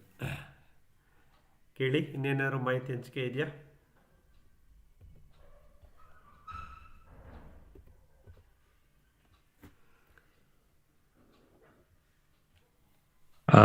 Thank you Manjunath sir. ನಮ್ಮೆಲ್ಲ ಸ್ನೇಹಿತರಿಗೆ ನೀವು ಭಾಳ ವಿಷಯಗಳನ್ನ ಮುಟ್ಟಿಸ್ತಾ ಇದ್ದೀರಾ. ಹಾಗೆ ನಮ್ಮ ರೈತರು ಕೇಳೋ ಒಂದಷ್ಟು ಕ್ವಶನ್ಸ್ಗಳಿಗೆ ನೀವು ಉತ್ತರ ಕೊಡ್ತಾ ಇದ್ದೀರಾ, ಅವ್ರಿಗೆ ಪರಿಹಾರ ಕೊಡ್ತಾ ಇದ್ದೀರಾ. ಧರ್ಮಣ್ಣ ಅವ್ರಿಗೆ ನಿಮಗೆ ಎಲ್ಲ ತುಂಬ ನಮ್ಮ ರೈತರ ಕಡೆಯಿಂದ ತುಂಬ ತುಂಬ ಧನ್ಯವಾದಗಳು. ಇದೇ ಥರ ನಾವು ನಾಲೆಡ್ಜ್ಗಳನ್ನ ನಮಗೆ ತುಂಬಿ ನಮ್ಗೆ ಆಗ್ತಾ ಇರುವಂಥ ತೊಂದರೆಗಳಿಂದ ನಾವು ದೂರ ಸರಿಯೋಣ. ಮತ್ತು ಎಲ್ಲರೂ ನೈಸರ್ಗಿಕ ಕೃಷಿ ಮಾಡ್ತಾ ನಾವು ಖುಷಿಯಾಗಿರೋಣ, ಪ್ರಕೃತಿನೂ ಖುಷಿಯಾಗಿಡೋಣ. ಇದರಿಂದ ಬೆನಿಫಿಟ್ಸ್ಗಳು ಏನಿದೆ ಅದನ್ನು ನಾವು ತಗೊಳ್ಳೋಣ. ಹೀಗೆ ಯಾರು ಗೊತ್ತಿರೋರು ಕೂಡ ಈ ಕಾರ್ಯಕ್ರಮಗಳಿಗೆ ಬೇರೆಯವ್ರನ್ನ ಸ್ನೇಹಿತರನ್ನ ಅವ್ರಿಗೆಲ್ಲ ಕೊಟ್ಟು ಸ್ವಲ್ಪ ಜಾಸ್ತಿ ಜನಕ್ಕೆ ಇದನ್ನ ಮುಟ್ಟುವಂಗೆ ಮಾಡಲಿ ಎಲ್ರೂ ಅಂತ ನಾನು ಎಲ್ರೂ ಒಂದ್ಸರಿ ಕೇಳ್ಕೊತೀನಿ. ಧರ್ಮ ಸರ್ ತುಂಬ ಥ್ಯಾಂಕ್ಸ್, ಮಂಜುನಾಥ್ ಸರ್ ತುಂಬ ಥ್ಯಾಂಕ್ಸ್ ಸರ್. ನಮ್ಮ ಪ್ರಯತ್ನನೂ ಅದೇ ದಿಕ್ಕಲ್ಲೇ ಸಾಗ್ತಾ ಇದೆ. ಎಷ್ಟು ಜನ ಕೈ ಜೋಡಿಸ್ಕೋತೀವೋ ಅಷ್ಟು ಮಾಹಿತಿ ಬೇಗ ತಲುಪುತ್ತೆ. ಸರ್, ಇಲ್ಲಿ ಏನಾಗುತ್ತೆ, ಕೆಲವೊಂದು ವಿಷಯಗಳು ನಮ್ಗೆ ಗೊತ್ತಿರಲ್ಲ. ನಾವು ರೈತರುಗಳು ಮಾಡ್ತಾ ಇರೋದೇ ಮೇಜರು ಸರ್, ಸಾಕಷ್ಟು ಮಿಸ್ಟೇಕ್ಸ್ಗಳು. ಮೊನ್ನೆ ಹಿಂಗೆ ಧರ್ಮ ಸರ್ ಹತ್ರ ಮಾತಾಡ್ತಾ ಇದ್ವಿ. ಏನಂದರೆ ನಾವು ಬರೀ NPK ಅಷ್ಟನ್ನೇ ಮಾತ್ರ ಕಾನ್ಸಂಟ್ರೇಟ್ ಮಾಡ್ತೀವಿ, ಬೇರೆ ಕಾನ್ಸಂಟ್ರೇಟ್ ಮಾಡ್ತಾ ಇಲ್ಲ. ಅವಾಗ ಅದು ಸಮಸ್ಯೆಗಳು ಬೇರೆ ಥರನೇ ಬರ್ತಾ ಇದೆ. ಸೊ ಈ ಥರ ವಿಷಯಗಳು ಕೆಲವ್ರು ನಮ್ಗೆ ಗೊತ್ತೇ ಇರೋದಿಲ್ಲ. ಸೊ ಈ ಥರ ಡಿಸ್ಕಷನ್ ಮಾಡಿದಾಗಲೇ ಅದ್ರ ಬಗ್ಗೆ ಎಲ್ಲ ನಮ್ಗೆ ತುಂಬ ಮಾಹಿತಿಗಳು ಸಿಗ್ತಾ ಇದೆ. ನಾವು ಕಲಿಯೋಣ, ಬೇರೆಯವ್ರಿಗೂ ಅದ್ರ ಬಗ್ಗೆ ಅವೇರ್ನೆಸ್ ತಿಳಿಸೋಣ ಅಂತ. ಎಲ್ಲರೂ ಖುಷಿಯಾಗಿರ್ಲಿ ಅನ್ನೋದೇ ನನ್ನ ಒಂದು ವೈಯಕ್ತಿಕ ಅಭಿಪ್ರಾಯ ಸರ್. ಎಲ್ಲರೂ ಖುಷಿಯಾಗಿದ್ರೆ ನಾವು ಖುಷಿಯಾಗಿರ್ಬೋದು ಅಂತ ನನ್ನ ಅಭಿಪ್ರಾಯ ಸರ್. ಖಂಡಿತ ಸರ್, ಖಂಡಿತ ಜೋಡಿಸ್ಕೊಂಡಿರಿ. Thank you sir. ಹೇಳಿಯಪ್ಪ, ಇನ್ಯಾವ್ದಾದ್ರು ಹಂಚಿಕೆಗಳಿದೆಯಾ, ಡೌಟ್ಸ್ ಇದೆಯಾ? ಸರ್ ನಮಸ್ಕಾರ ಸರ್, ನಾನು ಪ್ರಶಾಂತ್ ಅಂತೇಳಿ. ಒಂದು ಝೀರೋ ಕಲ್ಟಿವೇಶನ್ ಅಲ್ಲಿ ನನಗೊಂದು ಡೌಟ್ ಇತ್ತು ಸರ್. ಇವಾಗ ಸೆಣಬು ಡಯಾಂಚನ ನಾವು ಎರಚ್ಬಿಟ್ಟು ಝೀರೋ ಕಲ್ಟಿವೇಶನ್ ಹೆಂಗ್ ಮಾಡಬೇಕು ಅಂತ ಸರ್. ಅಂದ್ರೆ ಇವಾಗ ನಾವು ಜಸ್ಟ್ ಎರಚ್ಬಿಟ್ರೆ ಅದು ಬರಲ್ಲ ಅಲ್ವಾ?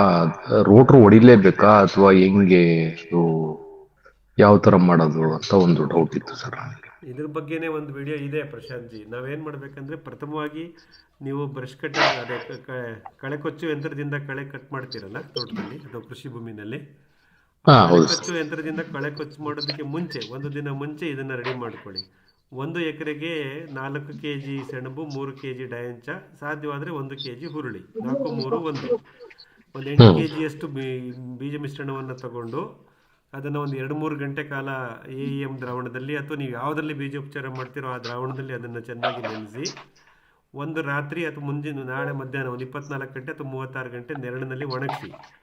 ಅದು ಕಣ್ಣು ಹೊಡ್ಕೊಳ್ಳಿ, ಮೊಳಕೆ ಬರುವಂಥ ಪ್ರಕ್ರಿಯೆ ಪ್ರಾರಂಭವಾಗಲಿ. ಯಾವಾಗ ಮೊಳಕೆ ಬರುವಂಥ ಪ್ರಕ್ರಿಯೆ ಪ್ರಾರಂಭವಾಗಿರುತ್ತೋ ಅಂಥ ಬೀಜಗಳನ್ನು, ನೆರಳಿನಲ್ಲಿ ಒಣಗಿಸಿದಂಥ ಬೀಜಗಳನ್ನು ನೀವು ಬ್ರಷ್ ಕಟರ್, ಕಳೆ ಕೊಚ್ಚು ಯಂತ್ರ ಬಳಸೋಕೆ ಮುಂಚೆನೇ ಭೂಮಿ ಮೇಲೆ ಎರಚಿಬಿಡಿ. 1 ಎಕರೆಗೆ 6-7 kg ಎರಚಿ, ನಂತರ ಕಳೆ ಕೊಚ್ಚು ಯಂತ್ರದಿಂದ ಬ್ರಷ್ ಕಟರ್ ಮಾಡಿ, ಆಮೇಲೆ ತೇವಾಂಶ ಕಾಪಾಡಿ. ಪ್ರಾರಂಭದಲ್ಲಿ ನಿಮ್ಮ ಮಣ್ಣಿನಲ್ಲಿ ಎಷ್ಟು ಸ್ಪಾಂಜ್ ಥರ, ಅಂದರೆ ಬಯೋಮಾಸ್ ಸಸ್ಯ ತ್ಯಾಜ್ಯಗಳು ಸಂಖ್ಯೆ ಎಷ್ಟಿದೆ ಅದರ ಮೇಲೆ, ಡೆನ್ಸಿಟಿ ಮೇಲೆ ಜರ್ಮಿನೇಷನ್ ವೇರಿ ಆಗ್ತಾ ಹೋಗುತ್ತೆ. 60-70% ಅಂತೂ ಖಂಡಿತ ಜರ್ಮಿನೇಟ್ ಆಗುತ್ತೆ. ಸತತವಾಗಿ ಇದನ್ನೇ ಮಾಡ್ತಾ ಬನ್ನಿ. 3-4 ಸೈಕಲಲ್ಲಿ ನಿಮಗೆ 80%, 90% ಜರ್ಮಿನೇಷನ್ ಬರುತ್ತೆ. ತೆಳ್ಳಗೆ ಬೀಳಬೇಕು. ಆಮೇಲೆ ವಾತಾವರಣದಲ್ಲೂ ಪೂರಕ ವಾತಾವರಣ ಇರಬೇಕು. ನಾವು ಸೆಣಬು ಡಯಾಂಚನ್ನು ಈ ಥರ ಬ್ರಾಡ್ಕಾಸ್ಟ್ ಮಾಡಿ ಬೆಳೆಯೋದು ಮುಂಗಾರು ಸಮಯದಲ್ಲಿ ಮಾತ್ರ. June, July, August, September, October ಈ ಸಮಯದಲ್ಲಿ ವರ್ಷಕ್ಕೆ 2 ಸತಿ ಬೆಳಿತೀವಿ. ಅಕ್ಟೋಬರಿಂದ ಮೇ ತಿಂಗಳ ತನಕ ಇದನ್ನು ಮಾಡೋದ್ರಿಂದ ಅಷ್ಟು ಫಲಿತಾಂಶ ಬರಲ್ಲ. ಮತ್ತೆ ಇವಾಗ ಬೇಸಿಗೆಗಾಲಲ್ಲ ಸರ್, ಇವಾಗ ಒಂದ್ಸರಿ ಮಾಡಬೇಕು ಅಂತ ಅನ್ಕೊಂಡೆ ನಾನು. ಇವಾಗ ಬೇಸಿಗೆಯಲ್ಲಿ ಬೇಡ. ಈಗ ಬೇಸಿಗೆಯಲ್ಲಿ ನಿಮ್ದು ನೀರಾವರಿ ಪದ್ಧತಿ ಹನಿ ನೀರಾವರಿಯಿಂದ ವಿಂಕ್ಲರ್ ಆಧಾರಿತ ಸೂಕ್ಷ್ಮ ನೀರಾವರಿಗೆ ಬಂದಿದ್ರೆ, ನೀವು ಎಲ್ಲೆಲ್ಲಿ ಜಾಗ ಇದೆಯೋ ಅಲ್ಲೆಲ್ಲ ಒಂದು 2 ಇಂಚ್ ಮಣ್ಣು ತೆಗೆದುಬಿಟ್ಟು ಅಲಸಂದೆ ಮತ್ತೆ ಅವರೆ ಹಾಕಿ ನೇರವಾಗಿ ಬೀಜ ಬಿತ್ತನೆ ಮಾಡಿ, ಅದನ್ನು ಬೀಜೋಪಚಾರ ಮಾಡಿ, ನೆನೆಸಿ, ಮೊಳಕೆ ಬರೋ ಥರ ಮಾಡಿ, ಕಣ್ಣು ಹೊಡೆಸಿ ಅದನ್ನು ನೇರವಾಗಿ ಭೂಮಿಗೆ ಹಾಕ್ತಾ ಬನ್ನಿ. ಒಂದು 2 ಇಂಚ್ ಮಣ್ಣು ತೆಗೆದು ಹಾಕೊಂಡ್ಬನ್ನಿ, ಅಥವಾ ಒಂದು ಸಾಲು ಎಳೆದ್ಬಿಟ್ಟು ಸಣ್ಣಗೆ ಆ ಸಾಲಲ್ಲಿ ಬಿತ್ತಾ ಬನ್ನಿ. ಸೊ ಈ ಸಮಯದಲ್ಲಿ ಫೆಬ್ರವರಿ, ಮಾರ್ಚ್, ಏಪ್ರಿಲ್, ಮೇ ಈ ಸಮಯದಲ್ಲಿ ಅಲಸಂದೆ ಅವರೆ ಬೆಳೆಯೋಣ. ಜೂನಿಂದ ಅಕ್ಟೋಬರ್ ಸಮಯದಲ್ಲಿ ಸೆಣಬು ಡಯಾಂಚಕ್ಕೆ ಹೋಗೋಣ. ಇದು ಉತ್ಕೃಷ್ಟವಾಗಿ ಬೆಳೆಯಲ್ಲ. ಈ ಒಂದು ವಾತಾವರಣದಲ್ಲಿ ಆಗ್ತಕ್ಕಂಥ ಬದಲಾವಣೆಯಿಂದ ಸೆಣಬು ಡಯಾಂಚದ ಬೆಳವಣಿಗೆ ಕುಂಠಿತವಾಗುತ್ತೆ ಮಾನ್ಸೂನಿಗೆ ಕಂಪೇರ್ ಮಾಡಿದ್ರೆ.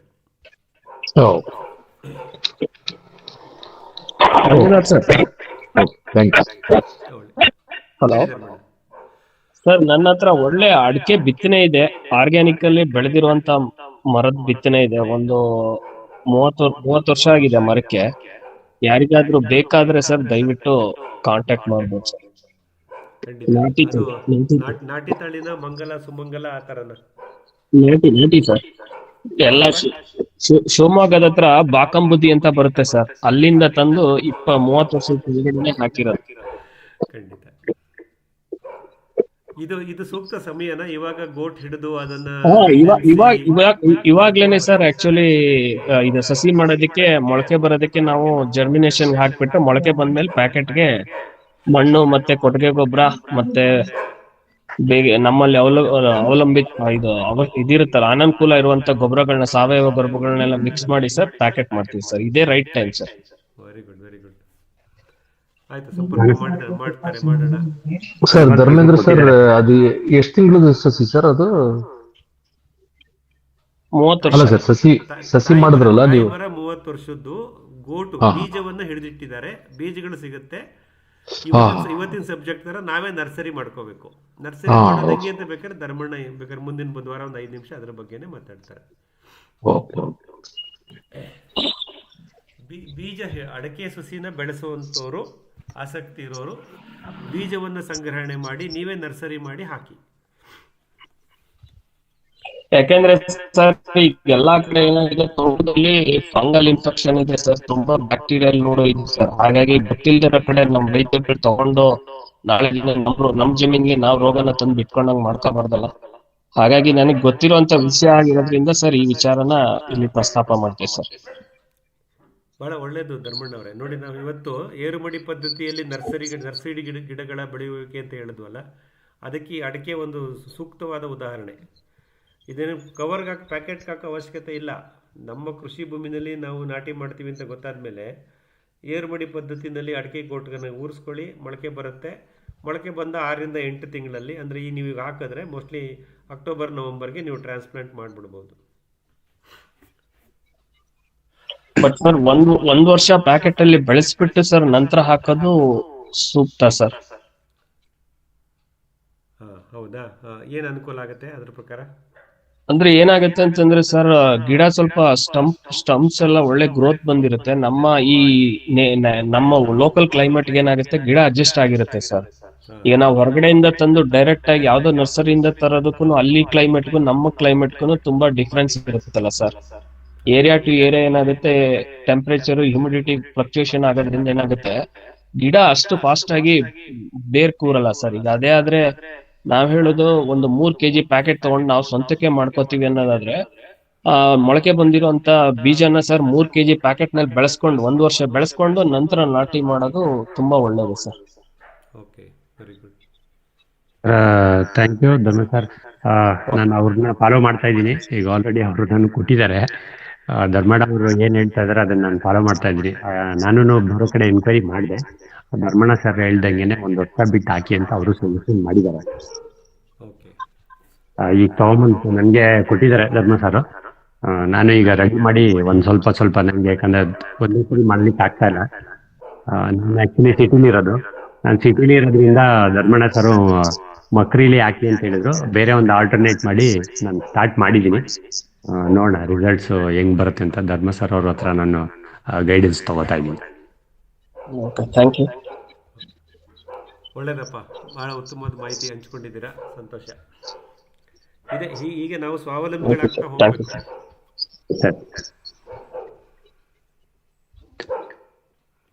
ಹೇಳಿಯಪ್ಪ, ಏನಾದರೂ ಮಾಹಿತಿ ಇದೆಯಾ, ಹಂಚ್ಕೋಬೋದಾ? ಸಾಕಷ್ಟು ಸಮಯ ಆಗ್ತಾ ಇದೆ, 10 ಗಂಟೆಗೆ ಬಂತು. ಮಂಜುನಾಥ್ ಸರ್, ನಂದೊಂದು ಡೌಟ್ ಇದೆ, ಕೇಳ್ಬೋದಾ? ಅಯ್ಯೋ ಖಂಡಿತಪ್ಪ. ಅಯ್ಯೋ, ಇದು ಶೇರಿಂಗ್ ಆಪ್ಷನ್ ಇದು, ಯಾಕೆ ಸರ್? ಈಗ EM ದ್ರಾವಣನು ಅದು AM ದ್ರಾವಣನ ಸರ್? ಅದು ನಾವು ರೆಕಮೆಂಡ್ ಇದು ಯೂಸ್ ಮಾಡ್ತಾ ಇರೋದು? ಅಲ್ಲ, ನಾವು ಮೂಲ ದ್ರಾವಣ ಬಂದು effective micro organism -1 hariyali, EM1 hariyali. ಇದು ಮೂಲ ಮ್ಯಾಪಲ್ ಇಂಡಿಯಾ ಲಿಮಿಟೆಡ್ ಅಂತ ಕೋಲ್ಕತ್ತಾದಲ್ಲಿದೆ, ಅವರಿಂದ ಸಿಗುತ್ತೆ ಇದು. ಅದನ್ನು ಮೂಲ ದ್ರಾವಣ ತಗೊಂಡ್ಬಂದು ನಾವು ಅದನ್ನ ಆಕ್ಟಿವೇಟ್ ಮಾಡ್ಕೋತೀವಿ. ಅದನ್ನ AEM ಅಂತ ಕರಿತೀವಿ, ಆಕ್ಟಿವೇಟೆಡ್ EM1. ಯಾಕೆಂದ್ರೆ ಸರ್ ನನ್ನ ತೋಟದಲ್ಲಿ ಏನಾಗಿದೆ ಈಗ ನೈಟ್ರೋಜನ್ ಜಾಸ್ತಿ ಆಗ್ಬಿಟ್ಟು ಅಡಿಕೆ ಈಗ ಪ್ಲಾಂಟೇಶನ್ ಮಾಡಿರುವಂತ ಅಡಿಕೆ ಗಿಡದಲ್ಲಿ ಏನಾಗ್ತಾ ಇದೆ, ಎಲೆಗಳ ಗರಿಗಳು ಕಟ್ ಆಗ್ತಾ ಇದೆ. ಅದಕ್ಕೆ ಒಂದು ಪ್ರಯೋಗ ಮಾಡೋಣ ಅಂತ ಇದೀನಿ ಸರ್. ಯಾಕೆಂದ್ರೆ ಇದು ಎಫೆಕ್ಟಿವ್ ಮೈಕ್ರೋ ಆರ್ಗಾನಿಸಮ್ಸ್ ಅಂತ ಹೇಳಿದ್ರಲ್ಲ, ಇದನ್ನ ಒಂದ್ಸರಿ ಯೂಸ್ ಮಾಡಿ ನೋಡೋಣ ಏನ್ ರಿಸಲ್ಟ್ ಬರುತ್ತೆ ಅನ್ನೋದು ನನ್ಗೊಂದು ಕಾತರ ಇತ್ತು ಸರ್. ಮತ್ತೆ ಅದ್ರಲ್ಲಿ ಏನೇನ್ ಬ್ಯಾಕ್ಟೀರಿಯಾಗಳು ಅಥವಾ ಏನೇನ್ ಫಂಗಸ್ ನ ಅವರು ಆಡ್ ಮಾಡಿದ್ದಾರೆ ಅನ್ನೋದನ್ನ ತಿಳ್ಕೊಬೇಕಿತ್ತು ಸರ್. ಅದಕ್ಕೆ ಕೇಳಿದೆ ಸರ್. ತುಂಬಾ ಚೆನ್ನಾಗಿ ಡಾಕ್ಯುಮೆಂಟ್ ಆಗಿದೆ. ನೀವು ಇಂಟರ್ನೆಟ್ ಅಲ್ಲಿ ಗೂಗಲ್ ಅಲ್ಲಿ ಹುಡುಕಿದ್ರೆ EM1 ಅಂತ 18ರಿಂದ 20 ದೇಶಗಳಲ್ಲಿ ಅದನ್ನ ಯೂಸ್ ಮಾಡ್ತಾ ಇದ್ದಾರೆ. ತುಂಬಾ ರಿಸರ್ಚ್ ಆಗಿದೆ ಈ ಪ್ರಾಡಕ್ಟ್ ಬಗ್ಗೆ. ಸಾಕಷ್ಟು ಮಾಹಿತಿ ನಮ್ಗೆ ಅಂತರ್ಜಾಲದಲ್ಲಿ ಸಿಗತ್ತೆ. ಆಮೇಲೆ ನಿಮ್ಗೆ ಸಾರಜನಕ ಹೆಚ್ಚಾಗಿರೋದ್ರಿಂದ ನಿಮ್ಮ ಮುಖ್ಯ ಬೆಳೆಗೆ ತೊಂದರೆ ಆಗ್ತಿದೆ ಅಂತ ನಿಮಗೆ ಖಾತ್ರಿ ಆಗಿದ್ರೆ ಸಾರಜನಕವನ್ನ ಜಾಸ್ತಿ ಕೇಳ್ತಕ್ಕಂತ ಮುಸ್ಕಿನ ಜೋಳದ ಗಿಡ ಹಾಕಿ ಸರ್. ಮುಸ್ಕಿನ ಜೋಳಕ್ಕೆ ಎಷ್ಟು ಸಾರಜನಕ ಬೇಕು? ನೆರಳು ಬಂದ್ಬಿಟ್ಟಿದೆಯಲ್ಲ ಸರ್. ಈಗ ಅಡಿಕೆ ಆಲ್ರೆಡಿ ಸರ್ 3 ವರ್ಷ ಆಗಿದೆ. ಈಗ ಆಲ್ರೆಡಿ ಒಂದು 8 ಅಡಿ ಹೈಟ್ ಇದೆ ಸರ್. 7-8 ಅಡಿ ಹೈಟ್ ಇದೆ. ಬಟ್ ಸ್ಟಂಪ್ಸ್ ಎಲ್ಲ ಸರ್ ನೀವು ನಂಬಲ್ಲ, 2-2.25 ಅಡಿ ಸುತ್ತಳತೆ ಬಂದ್ಬಿಟ್ಟಿದೆ ಸರ್. ಅಷ್ಟು ಗ್ರೋತ್ ಇದೆ. ತುಪ್ಪದಲ್ಲಿ ಅದ್ದಿ ಎತ್ತಿಟ್ಟಂಗಿದೆ. ಹಾ ಸರ್, ಒಂದು ಮರ ಅಂತೂ ಸರ್ ತೆಂಗಿನ ಮರ ಬಂದಂಗ್ ಬಂದಿದೆ ಸರ್. ಅದನ್ನ ನೋಡ್ಬಿಟ್ಟು ಎಲ್ಲ ಆಶ್ಚರ್ಯ ಪಡ್ತಾರೆ. ಏನ್ ಹಾಕಿದೀರಾ ಅಂತ ಕೇಳ್ತಾರೆ. ನಂಗೆ ಏನೂ ಹಾಕಿಲ್ಲ ಸರ್. ನಮಗ್ ಮೇಯ್ನ್ ತೋಟದಲ್ಲಿ ಗೊಬ್ಬರ ಅಂತಂದ್ರೆ ಸರ್ ಈ ಸಾಗೋನಿ ಮರದ ಎಲೆ ಉದುರುತ್ತಲ್ಲ ಸರ್, ಅದೇ ಮಲ್ಚಿಂಗು. ಮತ್ತೆ ನಾವು ಉಳುಮೆ ಮಾಡ್ಸಲ್ಲ ಸರ್. ಲಾಸ್ಟ್ ಒಂದು ನನ್ನ ತೋಟನ ಅಂದ್ರೆ ಆರ್ಗ್ಯಾನಿಕಲ್ಲಿ ಮಾಡ್ಲಿಕ್ಕೆ ಸ್ಟಾರ್ಟ್ ಮಾಡಿ 6 ವರ್ಷ ಆಯ್ತು ಸರ್. 6 ವರ್ಷದಿಂದನೂ ಎಲೆ ಉದ್ರಿ ಕಳೆ ಬೆಳೆಯುತ್ತೆ ಸರ್. ಕಳೆನೂ ಕೂಡ ವೀಡ್ ಕಟ್ರಲ್ಲಿ ಹೊಡೆಯಲ್ಲ ಸರ್. ಎಲ್ಲಿ ಓಡಾಡ್ಲಿಕ್ಕೆ ಜಾಗ ಇದೆಯೋ ಜಾಗ ಬೇಕೋ ಅಲ್ಲಿ ಮಾತ್ರ ಸ್ವಲ್ಪ ಹೊಡ್ಕೋತೀನಿ ಸರ್. ಇನ್ನು ಉಳಿದಿದ್ನೆಲ್ಲ ಹಂಗೆ ಬಿಟ್ಬಿಟ್ಟಿದೀನಿ. ಖಂಡಿತ ಅಲ್ಲ, ಅದೇ ಪೋಷಕಾಂಶಗಳ ನಿರ್ವಹಣೆ. Too much is too bad ಅಂತೀವಲ್ಲ, ಅತಿ ವಿಷಯ ಅಂತ ಆಗುತ್ತೆ. ಅಮೃತವು ವಿಷ ಆಗತ್ತೆ ಅಂತಾರಲ್ಲ ಸರ್, ಹಂಗಾಯ್ತು ನನ್ ಕತೆ. ಅದೇ ನೀವು ಸಾರಜನಕ ಗೊಬ್ಬರ ಜಾಸ್ತಿ ನಿಮ್ಮಲ್ಲಿ ಅದೇ ಈ ಮುಸ್ಕಿನ ಜೋಳ ಇದೆಯಲ್ಲ, ಅಥವಾ ಎನಿ ಗ್ರೀನ್ ಫಾಡರ್, ಹಸುಗಳಿಗೆ ಬೆಳೀತಕ್ಕಂಥ ಯಾವುದೇ ಹಸಿರು ಮೇವು ಗಿಡಗಳಿಗೆ ಕಡಿಮೆ ಅವಧಿಯಲ್ಲಿ ತುಂಬಾ ಸಾರಜನಕ ಮತ್ತು ಪೋಷಕಾಂಶಗಳನ್ನು ಬೇಡುವಂತ ಬೆಳೆಗಳು, ಅದರಲ್ಲಿ ಈ ಮುಸ್ಕಿನ ಜೋಳ ನಂಬರ್ 1. ಇದನ್ನ ನೀವು ಹಾಕ್ತಾ ಬಂದ್ರೆ ಮೋಸ್ಟ್ಲಿ ಸಮತೋಲನ ಆಗ್ಬಹುದು ಅಂತ. ಅಂದ್ರೆ ಏನಾಗ್ತಾ ಇದೆ ಅಂದ್ರೆ ಸರ್ ನೀವ್ ಹೇಳಿದ್ ಕರೆಕ್ಟ್. ಅವಲ್ಲ ಇದೇ ಕಾರಣ ಸರ್. ಯಾಕಂದ್ರೆ ನಾನು ತುಂಬಾ ಇದ್ರಲ್ಲಿ ಸಾವಯವ ಕೃಷಿನಲ್ಲಿ ಕೆಲವೊಂದು ಇವತ್ತು ತುಂಬಾ ಹೆಸರು ಮಾಡಿರುವಂತ ವ್ಯಕ್ತಿಗಳನ್ನ ಸಂಪರ್ಕಿಸಿ ಅವ್ರ ಹತ್ರ ಎಲ್ಲ ಮಾತಾಡಿದೆ ಸರ್. ಇವತ್ತು ಒಂದು ಸೆಮಿನಾರ್ ಇತ್ತು, ಆ ಸೆಮಿನಾರ್ ಅಟೆಂಡ್ ಮಾಡಿ ಬಂದೆ. ಆ ಸೆಮಿನಾರ್ ನಲ್ಲಿ ಡೆಮೋ ತೋರಿಸಿದ ತೋಟದಲ್ಲೂ ಸೇಮ್ ಇದೇ ಪ್ರಾಬ್ಲಮ್ ಆಗಿದೆ. ಅದಕ್ಕೆ ಏನ್ ಪರಿಹಾರ ಸೂಚಿಸ್ತಾರೆ ಅವರು ಸರ್? ಅವ್ರು ಹೇಳ್ತಾರೆ, ನೀವು ಕೊಟ್ಟಿಗೆ ಗೊಬ್ಬರ ಆಗ್ಲಿ, ಹಸಿರೆಲೆ ಗೊಬ್ಬರ ಆಗ್ಲಿ ಅಥವಾ ಒಣ ಎಲೆ ಗೊಬ್ಬರ ಇನ್ನು 2 ವರ್ಷದ ತನಕ ಯಾವುದೇ ಕಾರಣಕ್ಕೂ ತೋಟದಲ್ಲಿ ಕೊಡಬೇಡಿ. ಇದಕ್ಕೆ ನೀವು ಮೈಕ್ರೋ ಆರ್ಗಾನಿಸಮ್ಸ್ ಅಂದ್ರೆ ಈಗ ಇಂಡಿವಿಜುವಲ್ ಮೈಕ್ರೋ ಆರ್ಗಾನಿಸಮ್ಸ್ ಬರುತ್ತಲ್ಲ sir, potash mobilising bacteria, phosphate mobilising bacteria, nitrogen fixation bacteria. Nitrogen ಒಂದು ಬೇಡ, ಇನ್ನು ಉಳಿದಿದ್ದನ್ನು ಕೊಡಿ.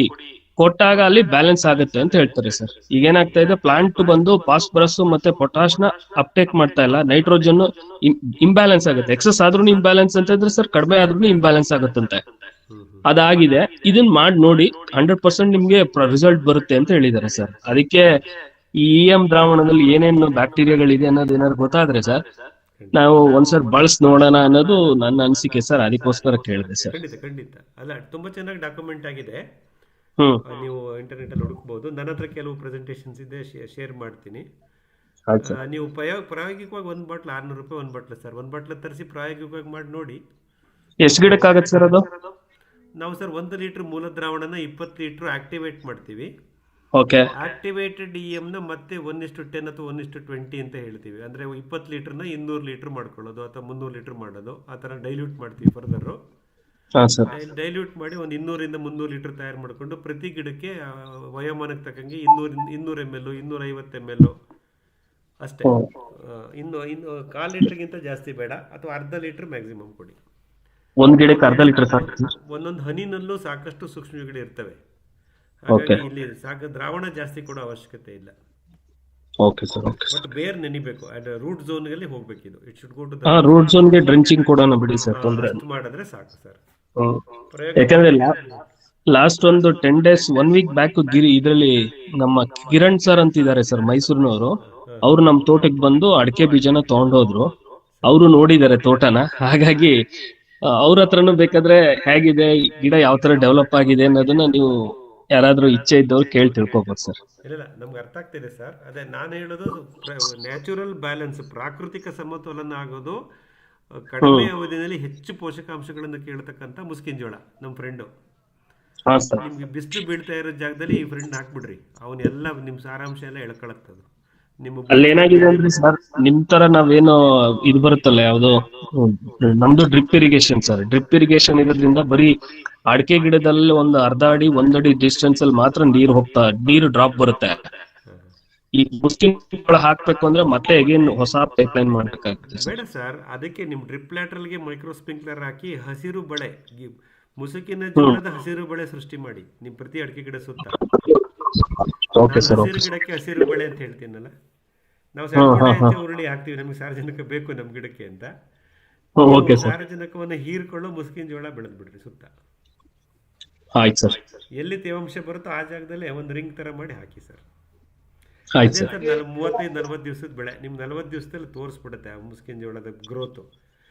ಸಪೋಸ್ ನೀವು ಮುಸ್ಕಿನ ಜೋಳದ ಹಸಿರು ಬಳೆ ಮಾಡಿ ನೀವೇನು ಮಾಡಿದಲ್ಲ ತೇವಾಂಶ ನಿರ್ವಹಣೆ ಮಾಡಿ ಆ ಮುಸ್ಕಿನ ಜೋಳ ಬಿಸಿಲು ಬೀಳುತ್ತೆ ಅಂದ್ರೆ ಪಾರ್ಷಿಯಲ್ ಶೇಡ್, ಪಾರ್ಷಿಯಲ್ ಸನ್ಲೈಟ್ ಅವೆಲ್ಲವನ್ನು ಬ್ಯಾಲೆನ್ಸ್ ಮಾಡುತ್ತ ಜಾಗದಲ್ಲಿ ಪರೀಕ್ಷೆ ಮಾಡಿ. ಮುಸ್ಕಿನ ಜೋಳನು ತುಂಬಾ ಚೆನ್ನಾಗಿ ಬಂದ್ರೆ ನೀವು ಅನ್ಕೊಂಡಿರೋದೆಲ್ಲ ಸತ್ಯ. ಮುಸ್ಕಿನ ಜೋಳ ಪರ್ಫಾರ್ಮ್ ಮಾಡಲಿಲ್ಲ ಅಂದರೆ ಇದೆಲ್ಲ ಸುಳ್ಳು. ಅಲ್ಲಿ ಯಾವುದು ಅತಿಯಾದ ನೈಸರ್ಗಿಕ ಕೃಷಿನಲ್ಲಿ ಅತಿ ಅಂತ ಯಾವುದು ಇಲ್ಲವೇ ಇಲ್ಲ. ಇದನ್ನು ನೀವು ರೂಲ್ ಔಟ್ ಮಾಡೋಕ್ಕೆ ಈ ಮುಸುಕಿನ ಜೋಳದ ಹಸಿರು ಬೆಳೆ ಮಾಡಿ ಸರ್. 45 ದಿವಸ ಆದಮೇಲೆ ನಮ್ಮ ಜೊತೆ ಮಾಹಿತಿ ಹಂಚ್ಕೊಳ್ಳಿ. ಮುಸುಕಿನ ಜೋಳ ಬಿಸಿಲು ಬೀಳ್ತಾ ಇತ್ತು, ತುಂಬ ಚೆನ್ನಾಗಿ ಬಂತು ಅಂತಂದರೆ ಎಕ್ಸಸ್ ನ್ಯೂಟ್ರಿಷನ್ ಅಂತ ಅದೇನು ಡೆಫಿನೇಷನ್ ಹೇಳ್ತಾರಲ್ಲ ಅದನ್ನು ನಾವು ಒಪ್ಕೋಬೋದು ಅನ್ಸುತ್ತೆ. ಬಟ್ ಸಾವಯವ ಕೃಷಿನಲ್ಲಿ ಡಾಕ್ಟರ್ ವಿಜಯಪ್ರಕಾಶ್ ಹೆಗಡೆ ಸರ್ ಹೇಳ್ತಾರೆ ಇದರಲ್ಲಿ ಸಾವಯವದಲ್ಲಿ ಎಕ್ಸಸ್ ಅನ್ನೋದು ಇಲ್ವೇ ಇಲ್ಲ. ಆ ಗಿಡ ಆ ದಿನಕ್ಕೆ ತಾನು ಎಷ್ಟು ಬೇಕು ಅಷ್ಟನ್ನು ಮಾತ್ರ ತಗೊಳುತ್ತೆ ಅಂತೆಲ್ಲ ಹೇಳ್ತಾರೆ. ಅದು ಗೊತ್ತಿಲ್ಲ, ಇದೊಂದು ಪ್ರಯೋಗ ಮಾಡಿ ಸರ್. 45 ದಿನದಲ್ಲಿ ನಿಮ್ಗೆ ರಿಸಲ್ಟ್ ಬಂದ್ಬಿಡುತ್ತೆ. ಅಲ್ಲಿ ಏನಾಗಿದೆ ಅಂದ್ರೆ ಸರ್, ತೋಟದಲ್ಲಿ ಎಲ್ಲಾ ಕಡೆನೂ ಬಿಸಿಲಿಲ್ಲ ಸರ್. ಒಂದು 50% ಮಾತ್ರ ಬಿಸಿಲು ಬರುತ್ತೆ. ಇನ್ ಕೆಲವು ಕಡೆ ಸ್ವಲ್ಪ ನೆರಳಿದೆ ಸರ್. ಅಲ್ಲ ತೊಂದರೆ ಇಲ್ಲ. ಈಗ ಎಲ್ಲಿ ಬಿಸಿಲು ಹಾಕಿ ಎಲ್ಲ ಕಡೆಲೂ ಅದೊಂದು ಫ್ಯಾಕ್ಟರ್ ಆಫ್ ಕನ್ಸಿಡರೇಷನ್ ಅಂತ ಇಟ್ಕೊಳ್ಳೋಣ. ನಮ್ಮ ಮುಸ್ಕಿನ ಜೋಳ ಚೆನ್ನಾಗಿ ಬೆಳೆದಿದೆ / ಬೆಳೆದಿಲ್ಲ. ಚೆನ್ನಾಗಿ ಬೆಳೆದಿಲ್ಲ ಅನ್ನೋದಕ್ಕೆ ಕಾರಣ ಬಿಸಿಲೇ, ವಾಂಟ್ ಆಫ್ ಸನ್ಲೈಟ, ಅಥವಾ ಬೇರೆ ಏನೋ ಕಾರಣಗಳ, ಅಥವಾ ಚೆನ್ನಾಗಿ ಬೆಳೆದಿದೆ ಅಂದರೆ ಪೋಷಕಾಂಶಗಳನ್ನು ಹೀರ್ಕೊಂಡಿದ್ಯಾ. ಇದಾದ್ಮೇಲೆ ನಿಮ್ಮ ನೆಕ್ಸ್ಟ್ ಅಡಿಕೆ ಸುಳಿ ಏನು ಬರುತ್ತೆ ಅದನ್ನ ಅಬ್ಸರ್ವ್ ಮಾಡಿ. ಮುಸ್ಕಿನ ಜೋಳ ಹಾಕಕ್ಕೆ ಮುಂಚೆ ಅಡಿಕೆ ಸುಳಿ ಲೆಂತ್ ಎಷ್ಟಿತ್ತು, ಮುಸ್ಕಿನ ಜೋಳ ಹಾಕಿದ ಮೇಲೆ ಅಡಿಕೆ ಸುಳಿ ಲೆಂತ್ ಎಷ್ಟು ಬಂತು, ಇದನ್ನ ಅಬ್ಸರ್ವ್ ಮಾಡ್ತಾ ಬನ್ನಿ. ನಿಮ್ಗೆ ಸ್ವಲ್ಪ ಕ್ಲಾರಿಟಿ ಎಮರ್ಜ್ ಆಗುತ್ತೆ ಅಂತ ಅನ್ಕೋತೀನಿ. Okay sir, thank you so much sir. ಹೇಳಿಯಪ್ಪ, ಸಮಯ ಆಯಿತು 10 ಗಂಟೆ. ಇನ್ನೇನಾದರೂ ಇದೆಯಾ ನೋಡಿ, ಈ ಥರ ಅನಲೈಸ್ ಮಾಡ್ತಾ ಹೋಗೋಣ. ಸಾಕಷ್ಟು ನಮ್ಮಲ್ಲೇ ನಮ್ಮ ಕೃಷಿ ಭೂಮಿಯಲ್ಲಿ ನಾವೆಲ್ಲವನ್ನೂ ಪ್ರಯೋಗ ಮಾಡಬೇಕು ಅಂತ ಏನಿಲ್ಲ. ನಾವು ಆಸಕ್ತಿಯಾಗಿದ್ದರೆ ನಮಗೆ ಈ ಥರ ಅವಕಾಶಗಳು, ಕೇಸ್ ಸ್ಟಡೀಸ್ ತುಂಬ ಸಿಗುತ್ತೆ. ಅದರಿಂದ ಕಲಿಯೋದಂತೂ ತುಂಬ ಇರುತ್ತೆ. ಹಾಗಾಗಿ ದಯವಿಟ್ಟು ಈ ಥರ ಹಂಚಿಕೆ ಮಾಡ್ತಾ ಬನ್ನಿ ಪರಸ್ಪರ.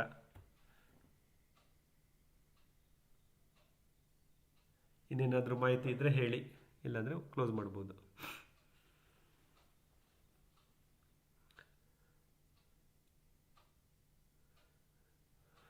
ಅದೇ ಮಿತ್ರರೇ, ನಾನು ಯಾವಾಗಲೂ ಹೇಳ್ತಾ ಇರ್ತೀನಿ, ಕೃಷಿಯ ಒಳಸುರಿ ವೆಚ್ಚವನ್ನು ಕಮ್ಮಿ ಮಾಡಬೇಕು, ಅನಗತ್ಯ ಹಸ್ತಕ್ಷೇಪ ಮಾಡಬಾರ್ದು. ಸೊ ಹಾಗಾಗಿ ಎಲ್ಲವನ್ನೂ ನಾವು ಪ್ರಕೃತಿ ಕಡೆಗೆ ಜೋಡಿಸ್ಕೊತಾ ಹೋಗಬೇಕು ಅಂತ ಹೇಳ್ತಿರ್ತೀನಿ. ಅದೊಂದು ಆ ಮಾರ್ಗದಲ್ಲಿ ನಾವು ಸಾಗ್ತಾ ಹೋಗೋಣ. ನೈಸರ್ಗಿಕ ಕೃಷಿಯ ನಮ್ಮ ಮುಂದಿನ ಹಾದಿ ಅದೇ ಆಗಬೇಕು. ಪ್ರಕೃತಿಗೆ ಹತ್ರ ಹೋಗೋಣ. ಅನವಶ್ಯಕವಾಗಿ ಯಾವುದನ್ನೂ ಮಾಡೋಕ್ಕೆ ಹೋಗಬೇಡಿ, ಎಲ್ಲವನ್ನೂ ತಂದು ಹಾಕಕ್ಕೆ ಹೋಗಬೇಡ್ರಿ. 2 ಸಲ ಯೋಚನೆ ಮಾಡಿ. ಇವತ್ತಿನ ಒಂದು ಬುಧವಾರದ ಈ ಸರಣಿನಲ್ಲೂ ನಾವು ಅದನ್ನೇ ಮಾತಾಡಿದ್ವಿ. ನಾವು ಹೇಗೆ ನಮ್ಮದೇ ಬೇಕಾದಂಥ ಗಿಡಗಳನ್ನು ನಮ್ಮ ತೋಟದಲ್ಲೇ ನಾವೇ ಬೆಳ್ಕೊಳ್ಳೋದು ಹೇಗೆ, ನರ್ಸರಿ ಮಾಡ್ಕೊಳ್ಳೋದು ಹೇಗೆ, ಅಟ್ಲೀಸ್ಟ್ 80% ನಾವು ನಮಗೆ ಬೇಕಾದ ಗಿಡಗಳನ್ನು ನಾವಿಲ್ಲೇ ಬೆಳ್ಕೊಂಡ್ರೆ, ಹಾಗಾಗಿ ಅಷ್ಟು ನಾವು ನರ್ಸರಿಯವ್ರ ಮೇಲೆ ಅವಲಂಬನೆ ಆಗೋದು ಕಮ್ಮಿ ಆಗುತ್ತೆ. ನಮ್ಮ ಕೃಷಿ ಅಷ್ಟರೊಳಗೆ ಆತ್ಮನಿರ್ಭರ ಆಗುತ್ತೆ ಅಂತ ಹೇಳ್ತಾ ಈ ಒಂದು ವೆಬಿನಾರ್ ಫೆಬ್ರವರಿ 11 ಬುಧವಾರ ಈ ಒಂದು ವೆಬಿನಾರ್ನ ಇಲ್ಲಿ ಮುಗಿಸ್ತಾ ಇದ್ದೀನಿ. ಮುಂದಿನ ಬುಧವಾರ ಮತ್ತೆ ಇದೇ ಸಮಯ ರಾತ್ರಿ 8:25ಕ್ಕೆ ಮತ್ತೆ ಸೇರೋಣ. ಸಾಕಷ್ಟು ವಿಷಯಗಳು ನಮ್ಮ ಮುಂದೆ ತೆರೀತಾ ಬರುತ್ತೆ. ಯಾಕೆಂದರೆ ನಾವು ಇವಾಗ ಬೇಸಿಗೆ ಮತ್ತು ಮುಂಗಾರು ಹತ್ತಿರ ಬರ್ತಾ ಇದ್ದೀವಿ. ಈಗ ಪ್ರಿಪ್ರೇಷನ್ಸ್ ಮಾಡ್ಕೊಳ್ಳೋದು, ಪ್ಲ್ಯಾನಿಂಗ್ ಮಾಡ್ಕೊಳ್ಳೋದು ಸಾಕಷ್ಟು ಇರುತ್ತೆ. ನಿಮ್ಮ ಆಲೋಚನೆಗಳು ಏನಿದೆ, ಮುಂದಿನ ಈ ಮುಂಗಾರಿಗೆ ನಿಮ್ಮ ಕೃಷಿ ಭೂಮಿನಲ್ಲಿ ಏನು ಬದಲಾವಣೆ ಮಾಡ್ಕೊಳ್ಳೋಕ್ಕೆ ಇಷ್ಟಪಡ್ತೀರಾ, ಏನೇನು ಗಿಡಗಳನ್ನು ಹಾಕಕ್ಕೆ ಯೋಜನೆ ಮಾಡ್ಕೊಂಡಿದ್ದೀರಾ, ಎಲ್ಲವನ್ನೂ ಯೋಜನೆ ಮಾಡ್ಕೊಳ್ಳಿ. ಅದನ್ನು ಇಲ್ಲಿ ಹಂಚ್ಕೊತಾ ಬನ್ನಿ. ಅಲ್ಲಿ ನಿಮಗೆ ಸಾಕಷ್ಟು ನೆರವು ಬೇರೆ ರೀತಿಯಿಂದ ಸಿಗುತ್ತೆ ಅಂತ ಆಶಿಸೋಣ. ಮುಂದಿನ ಬುಧವಾರ ಇದೇ ಸಮಯಕ್ಕೆ ಮತ್ತೆ ಸೇರೋಣ ಅಂತ ಹೇಳ್ತಾ ಈ ಒಂದು ನೇರ ಪ್ರಸಾರದ ವೆಬಿನಾರ್ ಕಾರ್ಯಕ್ರಮವನ್ನು ಇವಾಗ ಮುಗಿಸ್ತಾ ಇದ್ದೀನಿ. ಎಲ್ಲರಿಗೂ ಧನ್ಯವಾದಗಳು. ಶುಭರಾತ್ರಿ. Good night sir. ಶುಭರಾತ್ರಿ. ಧನ್ಯವಾದಗಳು ಸರ್.